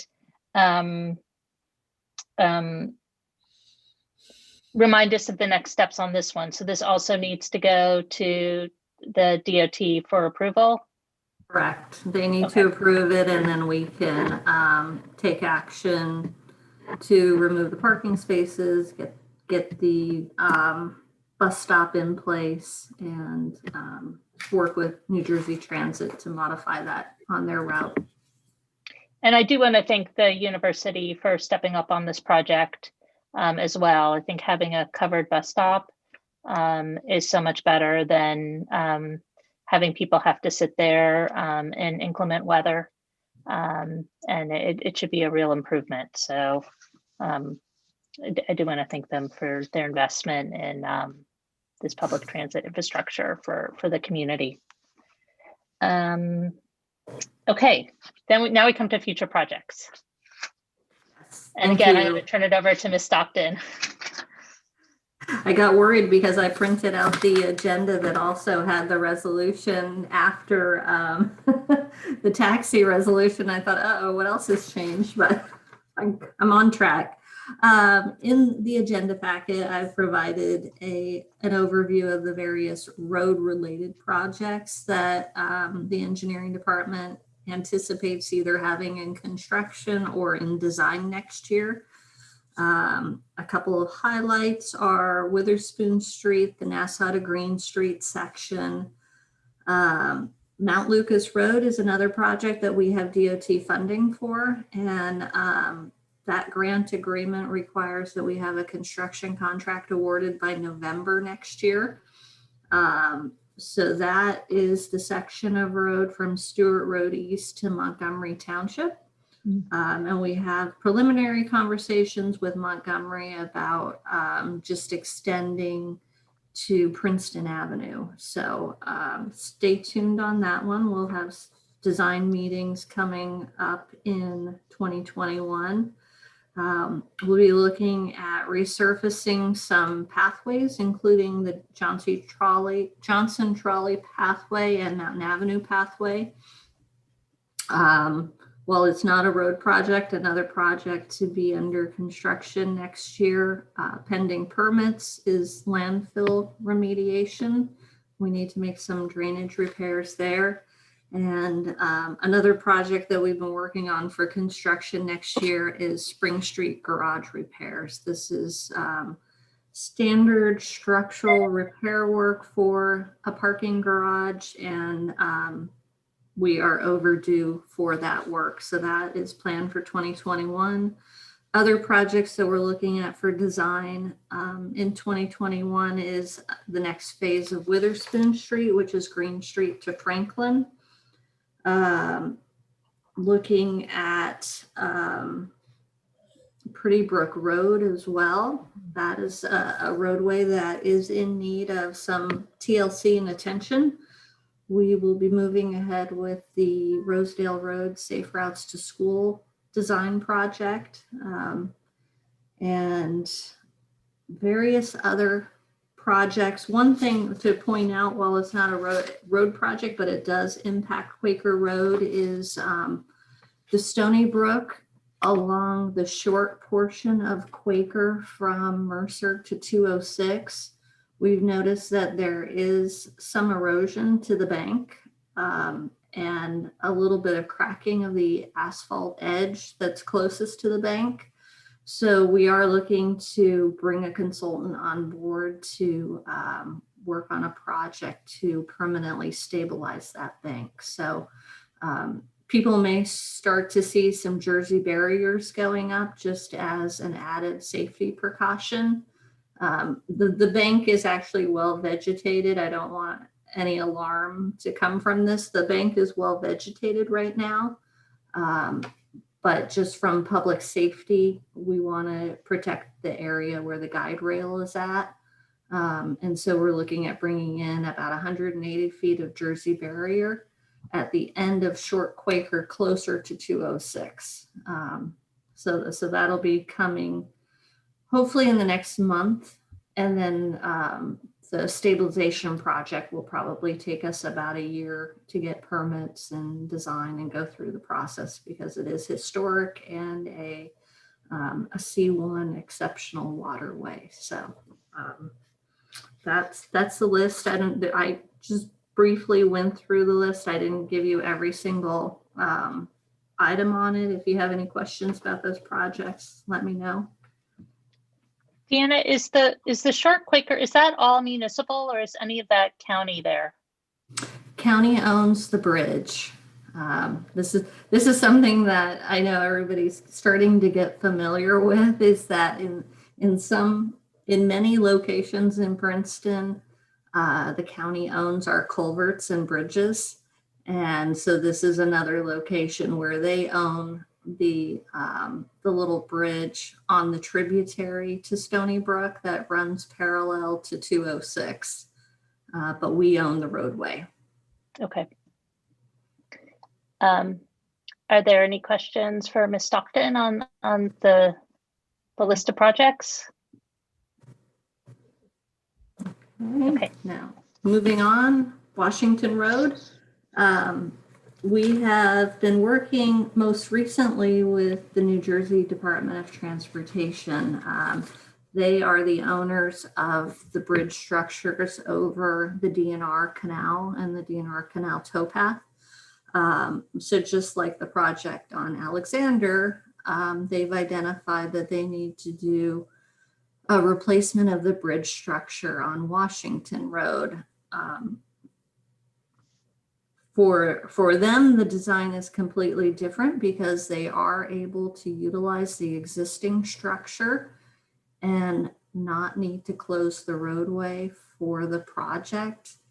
Unfortunately, the county recently joined and indicated that they need to replace the bridge over Lake Carnegie. And unfortunately, that structure cannot be replaced while keeping the current structure in place to maintain traffic. So while we had a great opportunity to be able to get two projects done at once with Alexander with an accelerated schedule, we really need to think through this process with the county and the state going forward as to what is best for Princeton in staging these two projects. The state is only in a concept development phase. So they could be anywhere from at least a year to 3 years out from really moving ahead to a construction phase. And the county is just now putting money in a budget and getting ready to bring a consultant on to start looking at their project. So we want to make sure that everybody is aware that this is coming in the future, but it is not imminent. And staff and all of you will be working together with Princeton University, the county, and the state to find the best solution going forward. And I will say that the town has definitely conveyed that we would like the state and county to coordinate on this project. It just doesn't make any sense to not be coordinating, and also the two bridges work together. And so, it's not just the actual safety of the bridges. It's like, this is an opportunity to make sure that there's safer pedestrian and bicycle facilities there. It's a big crossing of the canal towpath. So, how do we make sure that that is made safer in the process too? So it's, I think that there's, I think the Alexander Bridge project, I think, worked well in the end, and it's probably going to be a lot of the same team. So hopefully, I think there'll be willingness to work together and do the timing so everything's together. This has a new wrinkle because the university has their Lake campus that is developing, and it's West Windsor more fully integrated into the project, because one of the ideas they're looking at is to reduce the speed limit on Washington Road. And one way to do that is to calm traffic closer to Route 1, which is in West Windsor. So definitely there will be a lot of coordination, and we'll be adding in the West Windsor piece. While West Windsor was involved in the Alexander project, they definitely have a bigger piece of this project as well. Just to clarify, did you think that this would be, I think you said this would be a significantly longer project than Alexander Road, maybe closer to, not to bring doom and gloom, but maybe closer to a year? The county's project may be. Okay. Right. And that's the one where everything needs to be closed completely. And detoured, so, yes. All right. But time will tell, once they bring in a consultant who really digs into the design and the phasing, we'll have a better sense of the impacts. Where are we with Harrison Street, Robert? How far away are we there? I think that one's okay. Okay. Just like every 2 or 3 years, we're going to have this enormous traffic nightmare. Okay. I'm not going to wish do. that on us. In case you don't know, the state is looking as well at the Port Mercer Bridge down on Quaker. Again, that's in Lawrence Township, but is right at our border. So Right. Right. I don't know the time frame on that. That's again in a concept development study phase. Hopefully not both at once, please. Exactly. Thank you. I don't know, Eve, if you weren't around, but that Harrison Street Bridge was closed for a long time years and years, in the early period that I lived in Princeton. I have a tremendous Conversation ability about not even reopening it ever, and then eventually it got rebuilt. I have a tremendous ability to forget things that I didn't enjoy. So I think I've blacked that one out. It's a new bridge. All right. On to my next item, Mayor. Yes, please. Okay, next item, I guess we're moving on into the pedestrian issues, and I think it's my last and my final item of the night is regarding streetlight policy. The municipality, other than having a section in the land use code that regulated streetlights for new developments, we really don't have a policy in place of how to address existing roadways and requests for new streetlights. In the past, the former municipal engineer, Bob Kaiser, had a policy that he would work with property owners if there was acceptance by property owner, all 4 property owners that might be affected by that new street light. And then police reviewed it to make sure that there was sound reasoning for installation of a street light. We would work with PSC&G to install a new street light. Recently, we've had some streetlight requests that are coming up in the more rural areas of town. One request was on, I think, Ridgeview Road, and there's concern from an environmental standpoint about introducing lights into, say, the Princeton Ridge area. And it started to highlight, and then since then we got another request in another area that's really kind of a secluded dead-end street. And it came to our attention that we really need to put together a policy. We are promoting biking and walking. It's an active form of transportation that happens 24 hours a day in town, just like vehicular travel. And we need to find a way to make our roads safer, right? If you start looking at crash reports and the time of day of when these are occurring, or where we get reports of near misses, a lot of times it's in kind of the low light dusk times or near intersections that may not have the best lighting. And more and more, all of the push for pedestrian safety points out that one of the features to look at is street lighting. And so we would seek approval from council to have this added in as an item for the planning board when they are looking at the community master plan, of establishing some goals related to street lighting, and acknowledging obviously about our concerns for the environment and our carbon footprint and safety of the community and reduction of single occupancy vehicles. There's a litany of pieces of the community master plan that can tie into this item. And so that's what we're seeking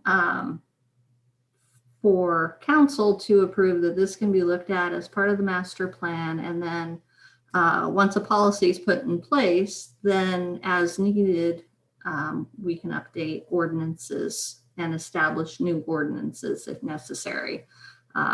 A lot of the new work and new ordinances that I'm seeing break down lighting by vehicular space versus pedestrian space, look specifically at intersections.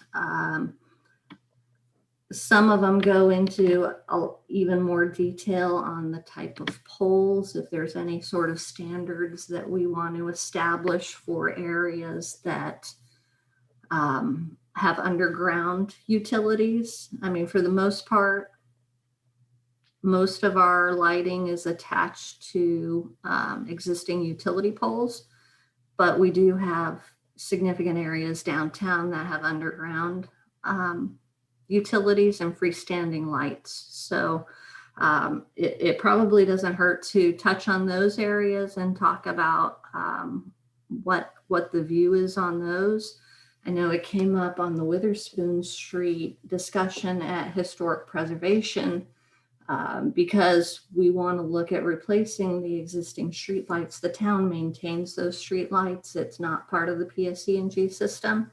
And we are constantly making repairs to them. So the idea is we'd switch those out to PSE&G owned and operated lights, but then the question of the style came up. So I don't know if there's other areas, and that's where we look to the planning board and their subcommittees to identify if there are any other special districts. I mean, maybe it's based on the zoning or the classification of the roadways, or the Princeton Ridge, and that's basically what we're seeking is some guidance on that piece.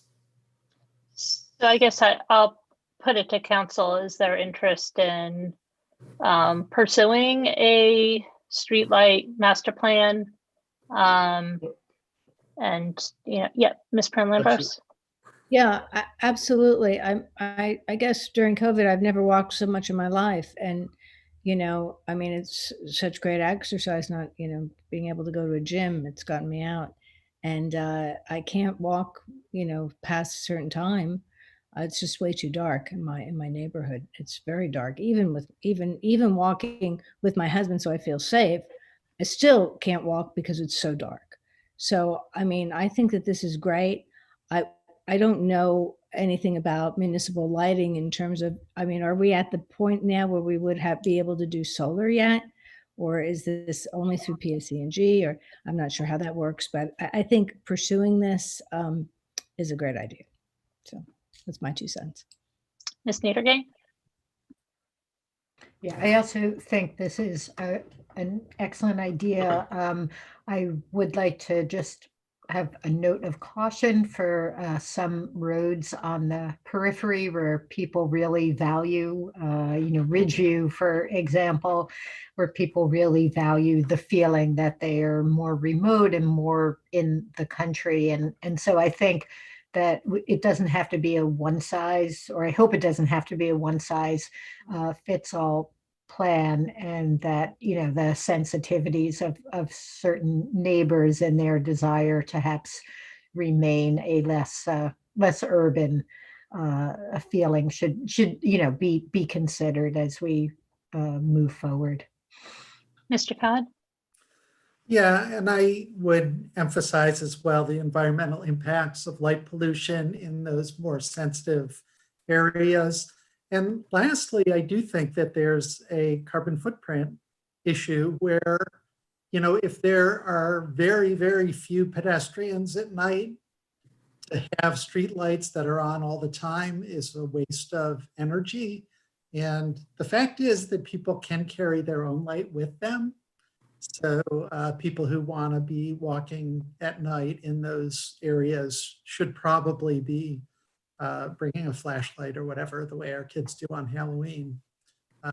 So I think Ms. Stockton laid out the variables really well of how the policy would differ in different parts of town. But I just wanted to underline those considerations that while everybody likes the light when they want to walk, it's not an unalloyed benefit. Right. And I'd also add, I think that part of the old policy under Bob Kaiser, having the 4 neighbors agree, there was probably some wisdom in just the location of the light, because nobody wants it right outside their bedroom, where it causes a quality of life issue. So, I think this is something we probably need to get into the nitty gritty, at least where the ultimate decision is made about placement. So, yeah. Ms. Niedergang? Just a follow-up. Thank you, Councilman Cohen, for those points. Those are really excellent. What is the added cost of lights that, react to? Has that done in outside lighting, that a light goes on as it detects motion? Or would the cost of that be, or could that be displayed, used judiciously in some areas where there might be more concern about light pollution, or is that not done in outside lighting? It's done in outside lighting because these are PSE&G fixtures. I'd have to ask and get more information to be able to respond on that. Okay, that'd be interesting to know if we can, have our cake and eat it too in some places. So thanks. You mean like a motion detector? Do you mean like, yeah, that would be ideal. I mean, if you can do that, or solar powered. You don't think so? No? My concern is that wildlife would be even more disrupted by lights that are going on and off than a low level of light that was constant. But what do Ms. Sachs? I thought that there are new light fixtures that basically direct the light downward, so that it's really just, even if you live nearby, you wouldn't have light disturbance in your house, because it's really, just pinpointed down to where, on the ground where the person's walking. Yes, we definitely utilize that as part of land use applications. But again, there really hasn't been a focus on the municipal system in general. And so that would be part of the review of what do we have existing and what modifications would be proposed based on the various users. Well, it definitely sounds like there's interest in potentially pursuing this. So I'm sure it's going to be part of council's discussions as you think about your goals for 2021. So I'll be cheering you on from the sidelines. Okay. So I think we can wrap up that conversation, and thank you for bringing that forward, Ms. Stockton. I think it's a really important issue. All right, next is ordinance introduction 2020-36, an ordinance by the municipality of Princeton concerning the Bicycle Advisory Committee and amending the code of the Borough of Princeton, New Jersey, 1974.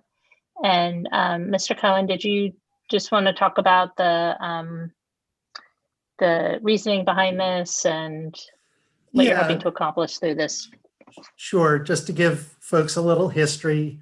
The Bicycle Advisory Committee used to actually be, when I first joined it about 12 years ago, the Pedestrian and Bicycle Advisory Committee. And things evolved over time. There was a Complete Streets Committee that was formed that was supposed to be looking at all aspects. So pedestrian range of issues got removed from the Bike Advisory Committee. Then Complete Streets was disbanded a couple of years ago, and Jenny Crummiller, Councilwoman Crummiller, sort of took on the suite of pedestrian issues for a while after Complete Streets was disbanded. Now, since Jenny has moved on to greener pastures, there's a sense on the Bike Advisory Committee that these pedestrian issues are being given short, or they're being shortchanged.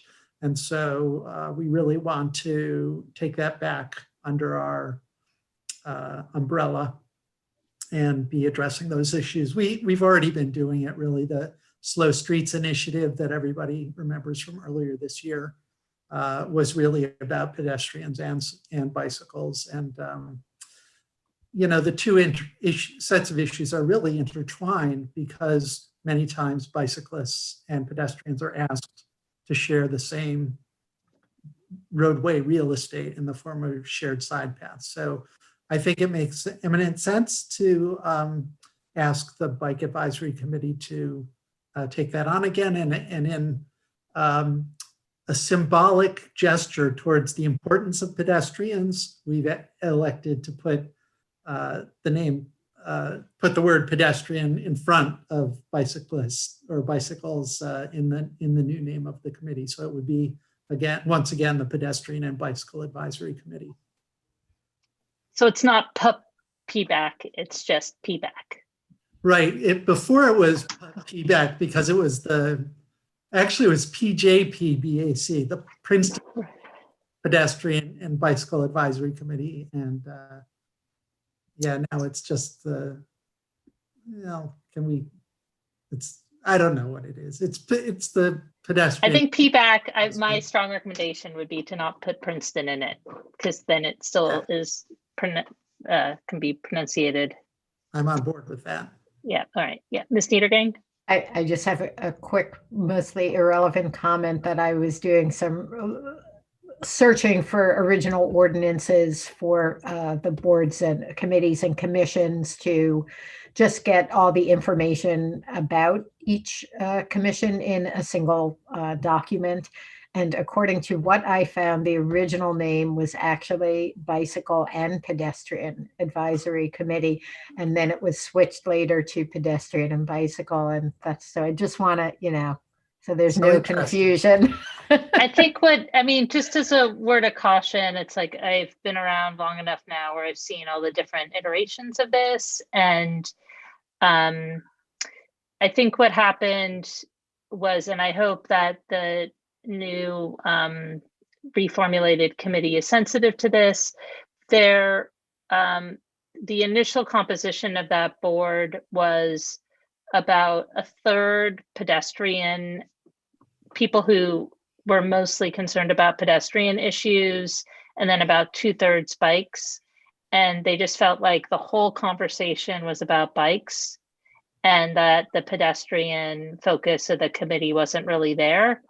And so they felt like it was actually hurting pedestrian issues to sort of have them under an umbrella where things weren't getting addressed. So, I think that's just like an extra sort of challenge to the group, is if they have that in the name, then there really is an obligation to think more holistically about both, and to make sure that, as there's openings, that, there's people on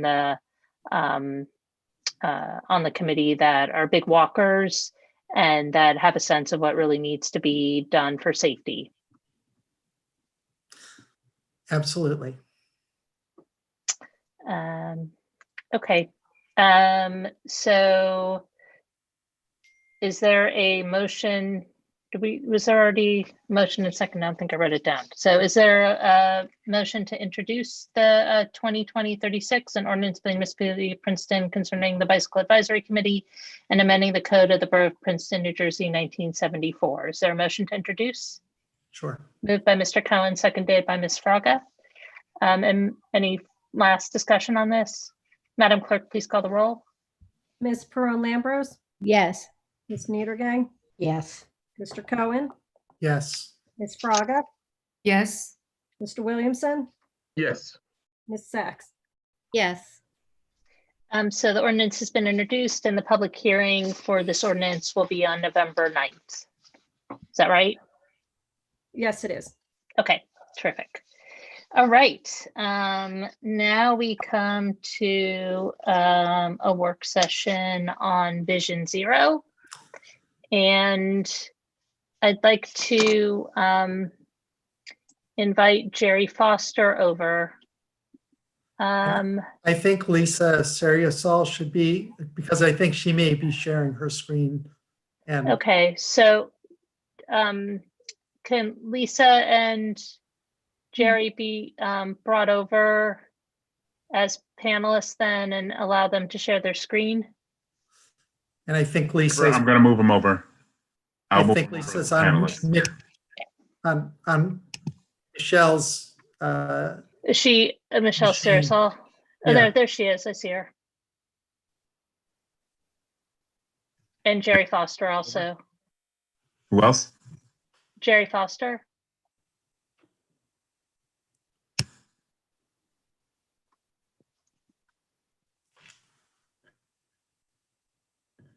Oh, there he is.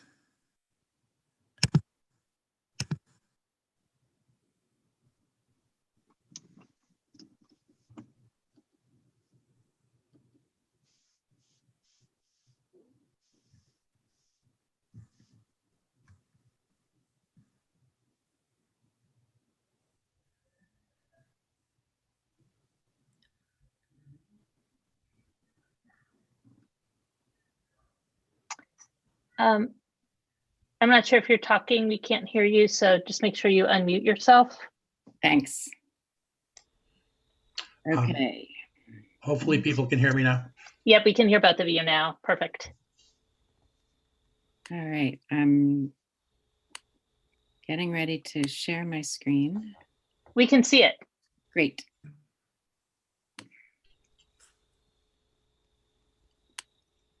There we go. Good evening, and thanks for having us to speak to you about Vision Zero.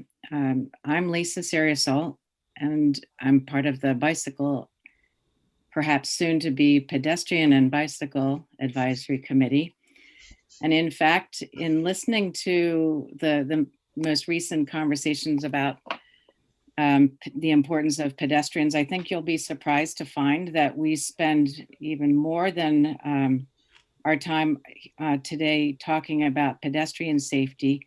But frankly, they go hand in hand, as David was saying earlier, that pedestrians and bicyclists often share the same real estate as far as travel goes. So I'm here to present with Jerry Foster, who has been an active friend to the PBAC for many years. He is a traffic safety educator with Greater Mercer TMA. That's the Transportation Management Association. I, in fact, work with Jerry. We are both Safe Routes to School educators. Jerry and I have been giving classes about safety for pedestrians and bicyclists in all of the schools of the public school system, K through 8 here. And Jerry comes with a wealth of knowledge about many techniques and approaches that improve safety. So here we go. Oops. Thanks, Lisa. So first of all, what is Vision Zero? Vision Zero is not just another traffic safety slogan. Vision Zero is a complete rethinking of traffic safety from the ground up. It's systematic. It has a goal to eliminate traffic fatalities and severe injuries, meaning to bring them literally to zero. This, as you probably could think of, is very, very different from the current attitude toward fatalities and severe injuries, which kind of treats them either as unavoidable or unpreventable. Vision Zero, as a matter of assumption, says that traffic fatalities and severe injuries are actually quite easily avoidable and easily preventable. and that there should be a moral imperative that nobody should have to die just because they want to cross the street or just because they want to drive to the grocery store. We currently have in New Jersey between 500 and 600 traffic fatalities per year. And in New Jersey, we are overrepresented in pedestrian fatalities, about 30%, compared to the nationwide average of 15%. In Mercer County, it's rather worse than that. We have, over the last bunch of years, been around 40% pedestrian fatalities. And in Princeton, while we have very few fatalities, thankfully, they do tend to be pedestrians more often than just about anything else. So the nice thing about Vision Zero is that it's been in development. It's been proven for decades at this point.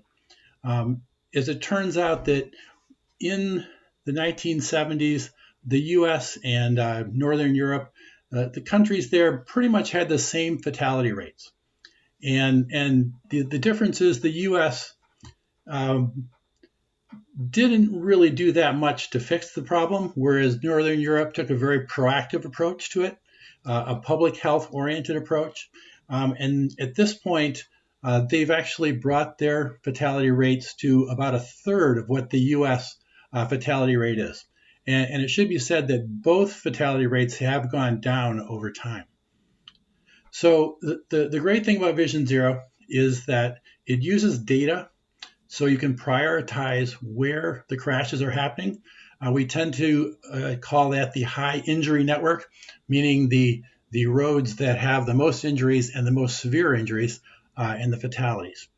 The great thing also about Vision Zero is that everybody can understand it. It sets a very clear and compelling goal, and it engages people to find the equitable solutions no matter where you are.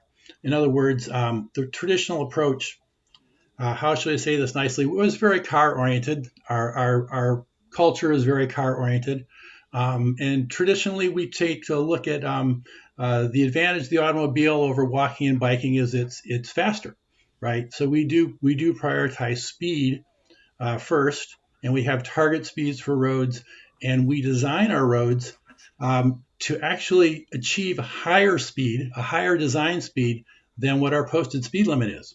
It's just one example of our way of prioritizing speed over volume, the number of lanes, and then finally safety. We traditionally will try to get as much safety as we can within the context of the target speed and the planned volume. Vision Zero turns that completely around, and it says, no, we have a safety goal first. And what we want to do is within the confines of zero fatalities and zero serious injuries, we want to have the volume that we expect and the speed as best as we can do. So speed drops to number 3. Safety really is number 1, unlike current practice, which puts speed at the top. So we often hear the question, but we have complete streets, and how does Vision Zero compare with complete streets? Princeton has adopted a complete streets policy for several years ago. It is part of the circulation element of the master plan. Complete streets are primarily focused on making the roads safe and accessible for all users. That means regardless of age or ability. We talk about the user being from 8 years old to 80. We could even push beyond that if you want. I see plenty of children riding on the backs of bicycles on their way to preschool. I see in the previous 7 months of stay-at-home order, 70 and 80-year-olds out on their bikes. So when I know that there's a desire by both ends of the spectrum to be out there, yes, complete streets definitely is an important factor. What's also important to remember, however, is that the complete streets policies are the design features, the engineering that helps you to reach the Vision Zero safety goals of eventual elimination of death by either or serious injury by traffic incidents, traffic crashes. So fortunately, the Federal Highway Administration has a growing, I should say, list of what they call proven safety countermeasures. These are engineering features that are guaranteed to improve safety. They have gone and encouraged every agency in the United States to implement these features. So, for example, there's such a thing as a road diet where you might take a 4-lane road and instead make it into a 2-lane road and then use the extra space to have a center turn lane or to have bike lanes or that kind of thing. There are other things like in the traffic signals to let the pedestrians go first, 3 seconds before the cars go, so the pedestrians get a head start out into the intersection and become more visible. And there's just many of these solutions, and they're not all biking and walking oriented. Many of them are very much focused on motor vehicle fatalities, since the motor vehicle fatalities, of course, are the majority.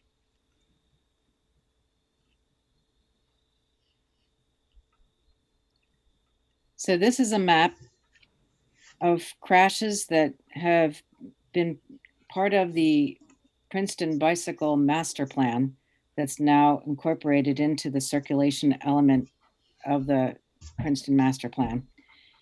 And you'll see here that there's quite a concentration of dots. These are locations of crashes. This is Harrison Street. Then you have Nassau Street, again, a very good collection of dots. And a lot of the dots are right within the center of town. So Vision Zero would say, address these. And so we're going to talk about 3 of them that actually aren't specifically noted. The crashes that we're talking about are more recent than this map, but it just shows you that they are repeat occurrences in the same areas. So for our first example, there was a pedestrian fatality at Nassau in Washington. 62-year-old Louise Goodrich Rubin was killed while crossing the street by a left-turning cement truck. And the good news here is that there was a Vision Zero response. In other words, this intersection is being looked at and prioritized for changes. And Princeton Engineering, working with New Jersey DOT, did look at all the possible solutions to improving safety at this intersection. And they recently, or in 2019, put in the all pedestrian phase signal so that the vehicles are completely stopped in all 4 directions. The pedestrians can walk, and we are hopeful that this solution proves to be the solution that eliminates fatalities and serious injuries at this intersection. The next example is Washington Street again, but this time at the intersection of Washington and Prospect. There was a pedestrian fatality in July of 2019. Dr. Rice was crossing the street in the marked crosswalk, and was struck by a truck. The Vision Zero response, we have not seen one to date, but there are different techniques that can be used, and we can talk about those after the presentation. And example 3 is we're looking at a pedestrian serious injury. In this case, June 2019, Hamilton Avenue at Linden. There was a recent Princeton high school graduate. She was crossing in a marked crosswalk, was hit by a car, seriously injured. There haven't been changes yet to this intersection, but there are recommendations in the corridor study for Robeson, Wiggins, Hamilton that include recommendations to improve safety at this intersection. Those recommendations include the possibility for a raised crosswalk, speed cushions, which are deflections in the pavement to help the cars slow down a little, or even just raise the entire intersection, like is done on Hodge Road at several intersections along the way there. So to conclude, we would, as a committee, recommend that Princeton Council consider adopting a Vision Zero commitment to reduce traffic deaths and serious injuries by creating a task force that would design the program and the deadline to establish the goals for a Vision Zero for our town. We see that building the team allows for a diverse group of stakeholders. They would collect data and analyze it. There would be priorities for equitable reception in the community. And we would be looking to manage safer speeds throughout town. Finally, there would be a timeline set for achieving zero deaths. I think this is the end of our presentation. I turn it over to questions, comments. Great, and thanks. I Can stop you sharing my screen if you want? Yeah, then we can see everybody. That'd be great.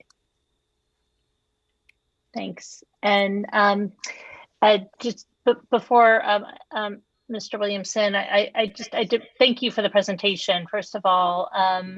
And I also wanted to mention that when the Board of Health was doing their strategic planning right before COVID hit, Vision Zero was on the Board of Health and Health Department's list as well. I know they're obviously pretty consumed with the pandemic response right now, but I think that would be important group to engage as well to the degree they're able. Mr. Williamson, do you have a Thanks, comment? Mayor. Yes, I do. Just a couple questions, hybrid question comments. Well, the first question is, how has the rise in social media and distracted driving because of social media created more challenges for achieving Vision Zero? And what do you think we can do about that? I'm not sure I have the answer for that. Jerry, would you? So I have a very decidedly mixed attitude toward social media.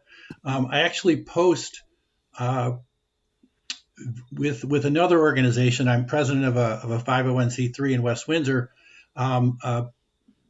Post every day actually on social media promoting bicycle and pedestrian safety and Vision Zero, among other things.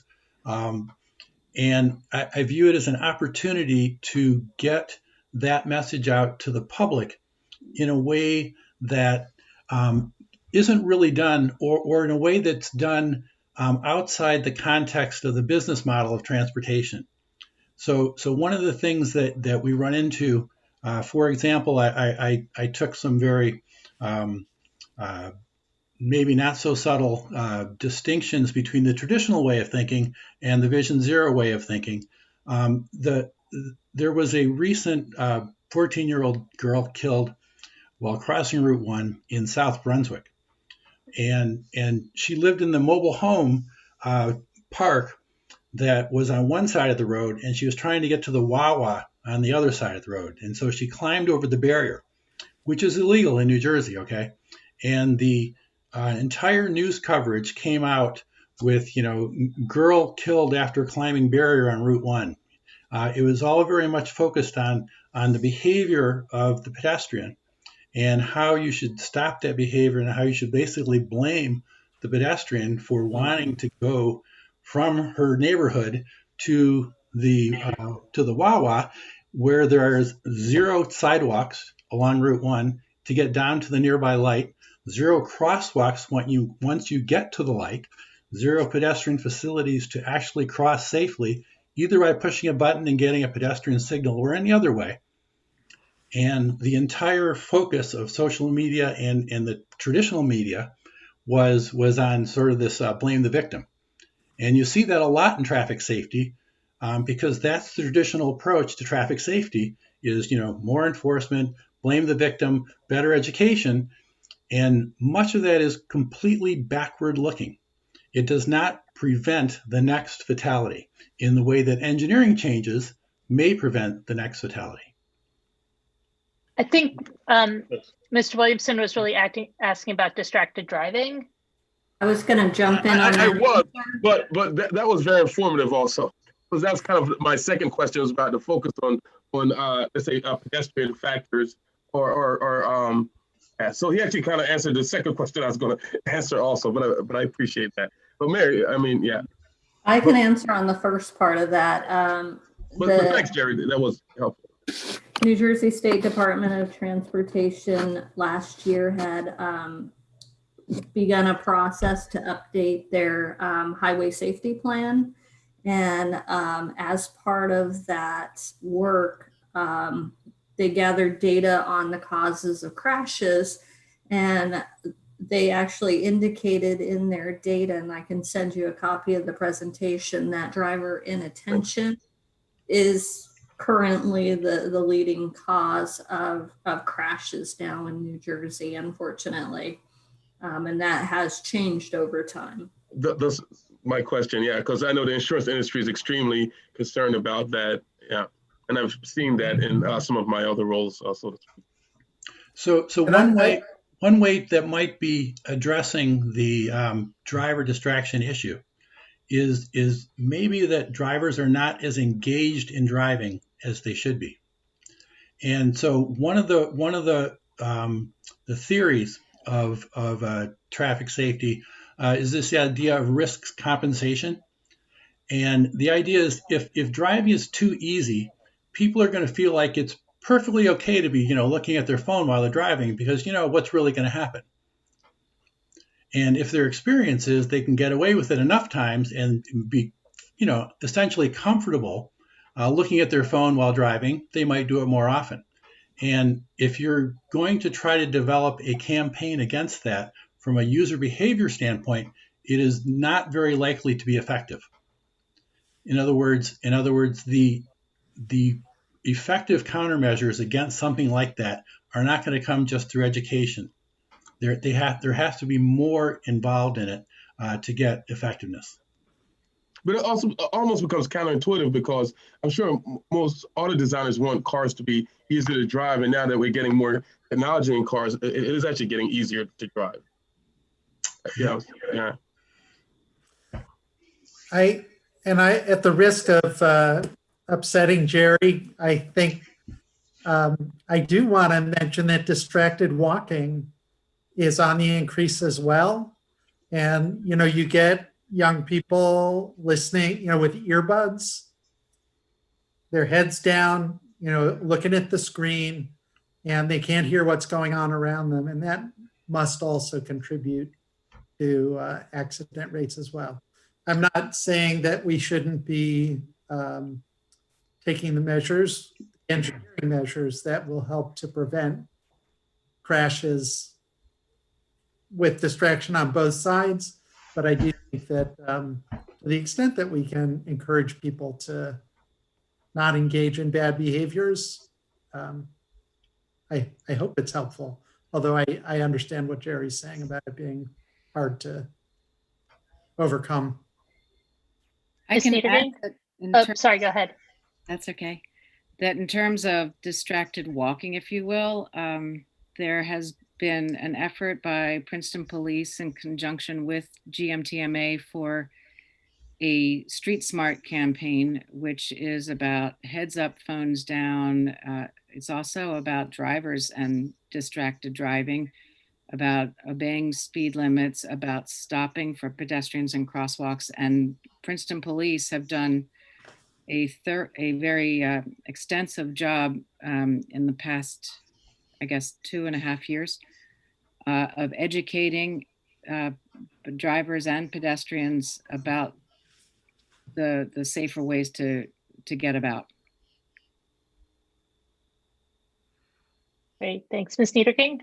Thank you, Mayor. So I have a question, and also I am also going to channel Jenny Krummeller a bit. I remember a discussion, I think, Mayor, with you and me and former Councilwoman Krummeller about Vision Zero. And so which I unfortunately don't recall as well as I'd like, but my question is, what does this involve exactly? I mean, I think it's not a big ask to say that we want to reduce fatalities and injuries.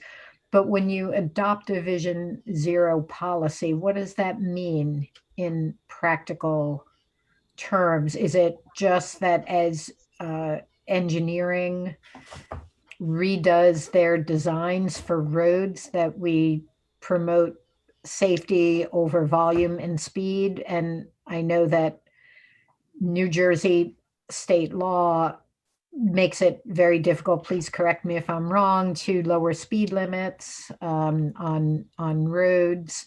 And many of our roads are not under our control. So could you just maybe, and Mayor, I'd be interested if you recall this conversation, which I think happened almost exactly a year ago, maybe November, December of 2019. What would this mean in practical terms? Were we to commit to this, what would we be committing to? Well, first of all, you would be looking at the areas that have suffered fatalities. You'd be looking to address those specific areas. You'd be establishing a timeline for addressing those and others that might come up. You'd be establishing a task force that would include engineering as well as several other stakeholder groups, such as the Board of Health and other traffic professionals, to be able to weigh in on a balanced and community engaged process. It could even involve some neighborhoods. I can tell you that in the example 3 of Hamilton and Linden, as you and I have mentioned before, that particular intersection regularly comes up for discussion amongst the neighbors, amongst the kids who are trying to be concerned, sustainable citizens by walking and biking, and the dangers that they're putting themselves in sometimes to get across that intersection. So you need to really reach across several groups in order for this to move forward. Jerry, I'm not sure if I've covered everything. I think it's up for the task force to identify the specific actions that make sense for Princeton. For example, Deanna mentioned street lighting and the street light policy that could well be part of a Vision Zero action. It may also be that a traffic light policy, like some municipalities have adopted, could be another part. It could be that Princeton might want to say, we want to do leading pedestrian intervals, which is one of the proven safety countermeasures on all of our traffic lights. But I'm not trying to prejudge. It's not cookie cutter. It depends on what the needs are and what the task force comes up with. My understanding is that it's sort of a framework for how to think about prioritizing, and when you're working on a road project, how to prioritize the needs. And I think the other part of the philosophy is that you can't design such a perfect world that nobody ever crashes. But what you want to do is design a street so that when there is a crash, it's not a fatal one. So that, that often means, lowering the speed limits, but not just lowering the speed limit on the sign, like engineering the street so it becomes very difficult to drive fast, and to, making sure that you're, putting in other controls that are just going to make it so even if you have a distracted driver, they're not able to cause the same amount of damage. That is a good summary, I think. Are there any other questions on this, Mr. Williamson? Just one other quick question / comment. A lot of what you've talked about with Vision Zero is talking about like engineering design of the streets, et cetera. Is there any focus on, earlier, Jerry and I had touched on how easier driving. Is there any focus from of Vision Zero on technology in cars? Like you have vehicles, for example, now that, as they approach other vehicles, the technology can automatically kick in to slow cars down, et cetera. I didn't hear a lot of that in the discussion, but I wonder how much is being put into maybe lobbying at the maybe national level, et cetera, about certain safety standards in vehicles, about if they're approaching, I mean, with all the technology we have, I'm sure we could have things that if they're approaching, let's say a crosswalk, there's a pedestrian there to alert the vehicle or the car to slow down, even if the driver isn't noticing what's happening. Very much agreed. At the national level, where they do regulate safety technology, I think they are looking at some of these things. I think the last time the national regulators looked at it, the only thing they really came up with, though, was the headlight technology. Currently, the U.S. technology allows headlights to be very bright to oncoming drivers, whereas the European headlight standards have a sort of a cutoff at the top so that it throws the light down onto the pavement much more and is not so blinding to oncoming drivers. And I think they did recommend those changes to vehicle lighting standards. I don't think they went very much further than that, even though some companies already offer pedestrian detection like Volvo or Mercedes.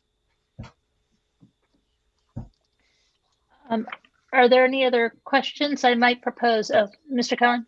I really just wanted to jump on what Dwayne was saying and support it, because I do think that as a community, we're going to be grappling in the next 10 years with our policies to be friendly or unfriendly towards autonomous vehicles. And the kinds of technology, safety technology that Dwayne was referring to is really the first beginnings of self-driving cars. I think they're going to be arriving sooner than a lot of people realize. And I think that public policy is going to affect how quickly it's adopted, whether it's adopted in ways that reduces traffic congestion by encouraging ride sharing versus single occupancy vehicle use.